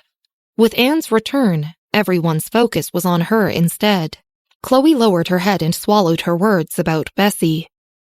At a clubhouse in Chicago, the lights were dim at the big drinking party. Thomas opened the door and came in. The group of people inside greeted him. Thomas! Thomas took off his scarf and reached out to take off his coat. Then he sat down in the seat that the others had deliberately kept empty for him. What was so important that you called me out at this time? He asked Jacob, turning sideways to hang his coat on the chair. Jacob had just put down his glass of wine thoughtfully. Hearing Thomas, he looked up and his eyes lit up. Yes, there's indeed a very important thing. I just got news from my dad that Poppy is back. Poppy? Thomas raised his head. The usually calm expression on his face had finally begun to crack. The sound of his heart beating violently could almost be heard. Poppy was a short-lived god in the IT industry. Thomas and Jacob had both double-majored at university. Thomas's first major was finance, while his second was computer skills. Jacob's majors were the opposite of his, and his first major was computer skills, while his second was finance. Their business was inclined towards the IT industry. The domestic leader in IT was the World Poker Tour. Everyone in the industry knew that the World Poker Tour had a team of IT leaders. This included Poppy, who had an advanced mind and had released many free versions of popular technologies before. Most people in the entire IT industry were now using Poppy's management mode. However, few people knew anything about Poppy. Even when he published papers and released technology, it had always been done randomly in journals. He had never held any press conferences, nor accepted any interviews. Other than a key few internal staff, nobody else knew who he was. They had never seen his face before. In recent years, computer graduates had done up their graduation projects based on their technical content. His name was often mentioned by senior professors during classes at the university. It had already been more than a year since his last technological announcement, and he had never appeared since then. In his year of seclusion, the World Poker Tour had yet to offer any explanations either. Some people even speculated that Poppy was really old and had already passed away. Most weren't willing to accept this ending. Of course, Thomas and Jacob didn't believe it either. Last summer, Thomas had even gone to 129's official website to hire their detective to investigate Poppy, but his order had been rejected. Jacob's news coming at this time was unexpected. I'm certain. Jacob put down his wine glass and pushed his glasses up the bridge of his nose. His eyes were deep as he continued explaining. The World Poker Tour has already made a decision. At the end of June this year, an artificial intelligence system will be released globally. The creator is Poppy himself. Thomas was stunned. Jacob looked up at him. I asked you here to tell you not to let go of any chance of cooperation. All the other companies have the same idea too. This time, it's going to blow up. On Austria's border, the 4th floor of the big building had been completely cleaned up by General Taylor's men. Sir, Miss Miller, you can move in now. General Taylor took off his little felt hat while inside. The scar on his brow bone looked even more menacing when he spoke. The airfield in Austria controlled the information of countless people and also interacted with countless passengers. The building where General Taylor was stationed had a separate security system and was extremely futuristic. Bessy walked around the 1st floor. Is your database that big? She asked as she stopped behind a technician. Then she pointed to the data on the screen and raised an eyebrow. This was probably the flow of people throughout America, not in Austria. Behind her, Michael said casually, Maybe it's because of the high traffic. Really? Bessy glanced at him. Michael followed behind her, holding a glass of water. He lowered his head and chuckled. No, indeed. Let's go and take a look at the 4th floor. He put down his cup casually and took her to the 4th floor. After they had left, General Taylor's subordinate glanced at General Taylor. General Taylor massaged his eyebrows silently and followed them upstairs. The other high-level executives in the base also followed them silently into the elevator. The 4th floor had a lounge and a training ground. Hence, there wasn't much space for the work itself. However, Bessy didn't need a huge space for her work. The layout here was pretty similar to that of the estate, which was why Michael had chosen this floor to begin with.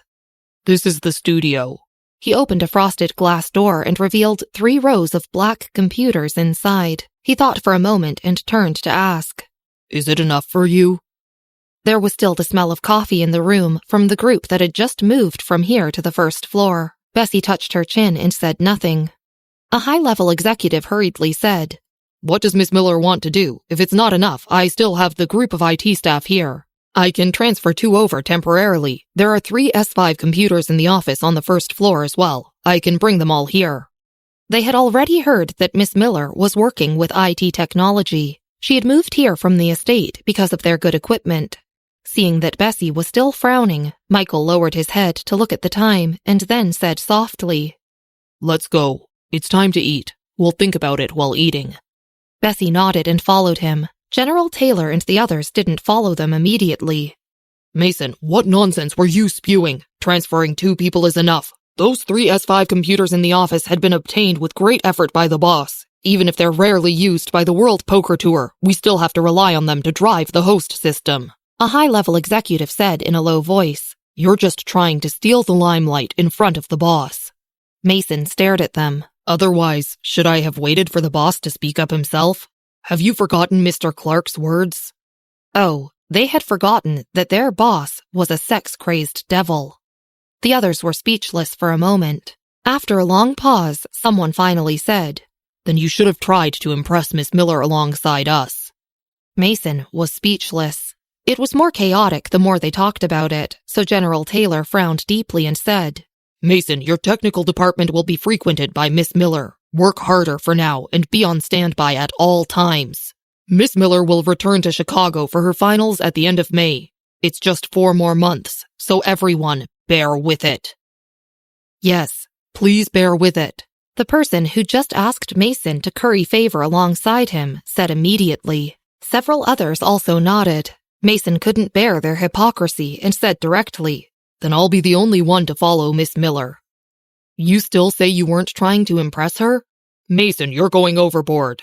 Someone covered his heart and said, "Mason, give the extremely painful job of following Miss Miller to me. I think I can reluctantly do it instead." General Taylor was a capable military commander who guarded the airfield. People like Mason were both capable and intelligent. However, General Taylor was rather dense. He hadn't thought much about it after hearing their conversation and believed that these men couldn't bear Bessy.